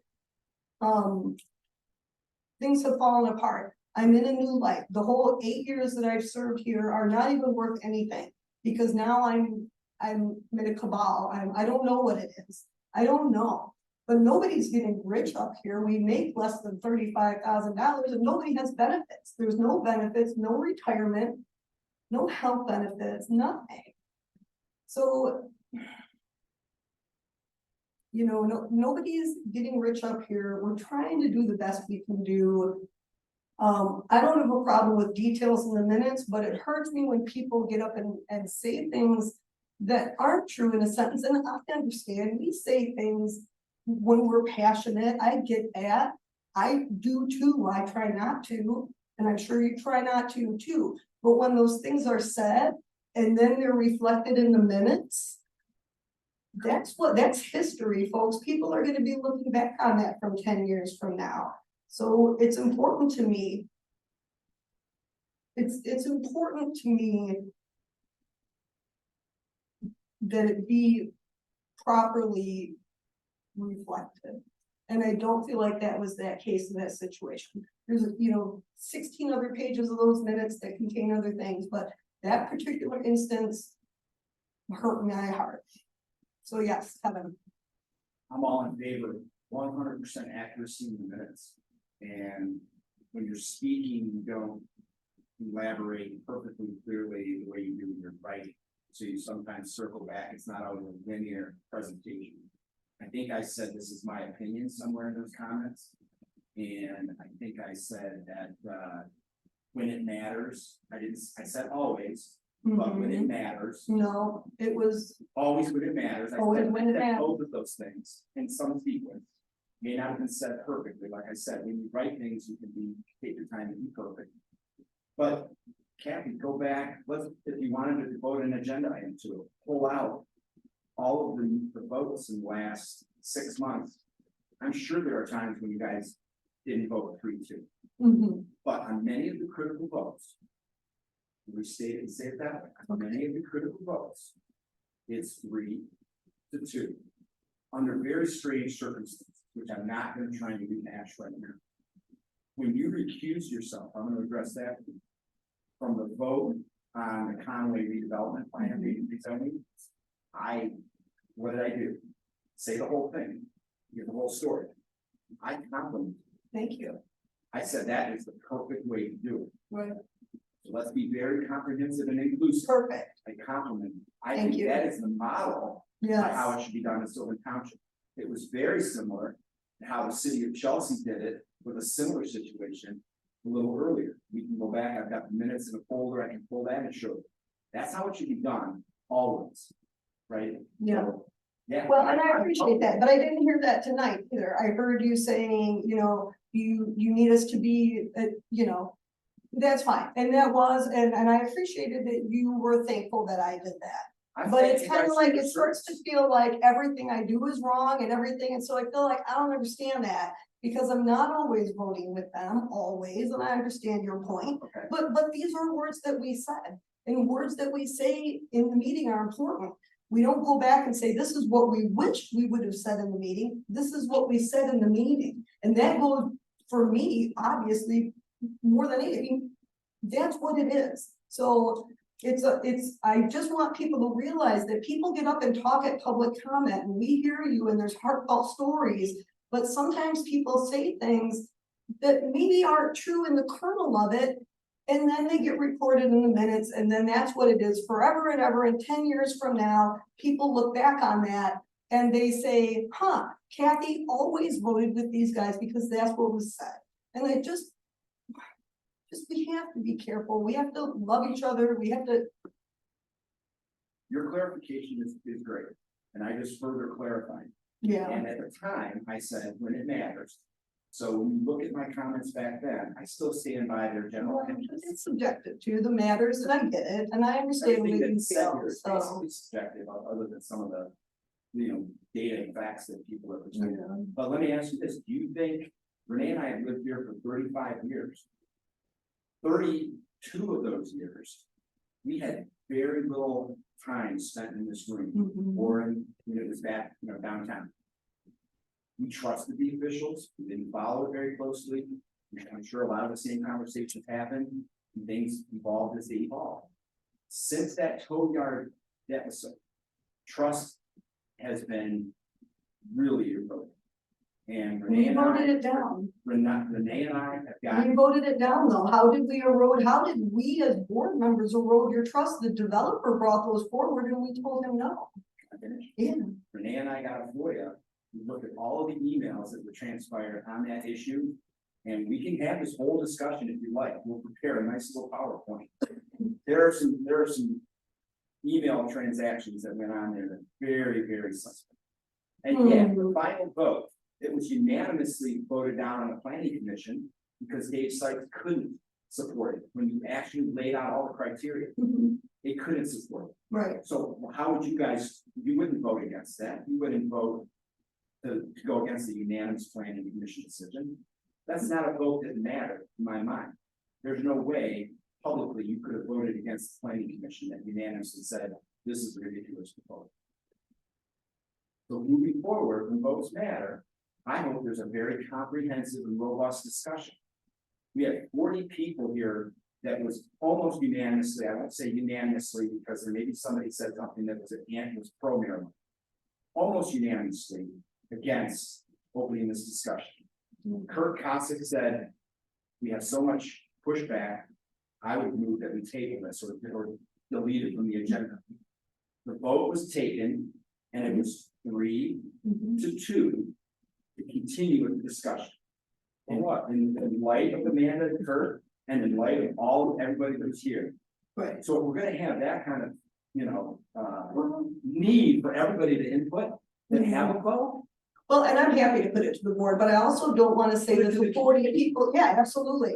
Put it on the ballot. We're gonna have 3 big ballots next year. Presidential, everybody will be out in November. Let's do it. That's something we can talk about as a board. But if we can't talk about it, if we remove it from the agenda, and I heard, the guy from The Point came up to me afterwards and said, wow, when I got that email about this, I had to come out. And I said, an email, what email? What did it say? Who it come from? He wouldn't talk about it. So I know that there's discussion going out there. I know there's rumors out there. It's like, we can only discuss this in this public forum. So this is where we do this. You called for civility in the previous meeting, and I supported. Yeah. We Short while after that, your zoning supervisor goes on a public forum and calls my wife a bully for daring to question the master planning process. You yourself called the survey a debacle during this meeting. The survey was a When debacle. my They rolled wife out. questioned that, she was called a bully, and our adult kids who are laughed at this story. It was implied that they were bullies because they were raised by Renee. Where's your heartfelt apology on that? Well, Your I personality- didn't talk to the board about this, so the apology that came, we had to have a special meeting, so I can't speak for the board on my own. Kurt can't speak for the board on his own, Rod can't speak for the board, we have to come together in a public setting like this, again, Sunshine Act, we all have to come together and we talk about it and we discussed it, and that's what we said. And that's what we determined in a closed session, you're aware of the outcome. There was a letter that was sent, it was reviewed by many. That's what went out, so I'm not gonna sit here tonight and be put on the spot to answer something on behalf of the board. I'm not gonna do that, I'm not gonna take that bait. Well, you're calling me out for what I said at a meeting, so I'm. But I'm not calling you out, I'm just saying, can we put verbatim what you said, that's not calling you My out. second public comment verbatim was, can I please get follow-up on the two other elements that you guys have said? Yes. Great. So the letter, I would have to check with our attorney and see whether that's something that we can just give to everyone. And the ethics policy, we should certainly be looking at, and also, I believe the attorney sent a couple of sample ethic policies a while ago. The other thing is, at the next board meeting, I would like to revisit, we had a board code of conduct. And I think everybody will be interested in that, and one of the things in there is that if you're gonna be missing from a meeting, you let the supervisor know. Because I didn't know that people weren't gonna be here tonight, and so here we are, half of the things we had to table, so at any rate, that's another thing that's sort of ethic or code of conduct, how do we behave and respect each other up here? But that will be coming as well. Respect is a two-way street, and I look forward to the day Absolutely. when I don't have to attend these meetings. Because I have Well, better things to do with my. I'm sure that you do, Believe it or not. and I all the work you put in. thank you. I appreciate everybody here tonight. Another long one. The lady is not here tonight, but I hope she follows up with me, and I'll just tell her that I think, discussion is good.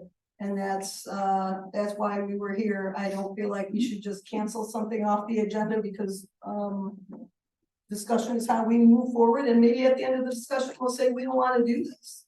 But we should discuss things. That's how we move forward. So to her, I will follow up with her. That's what I would say to that.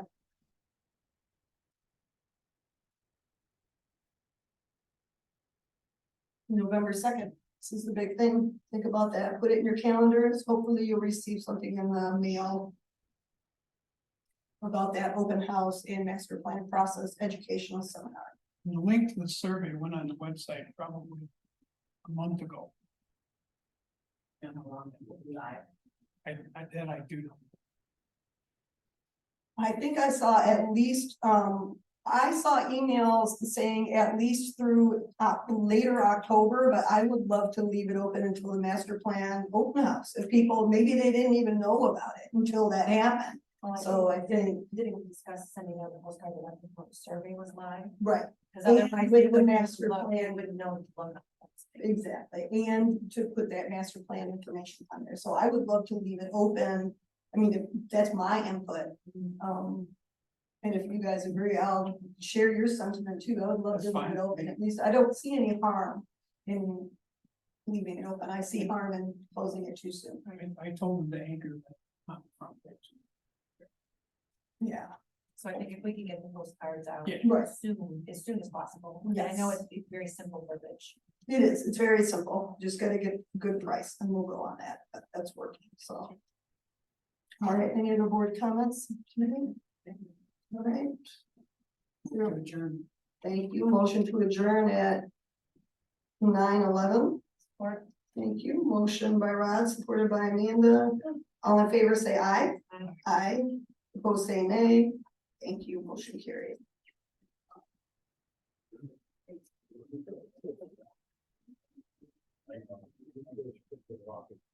I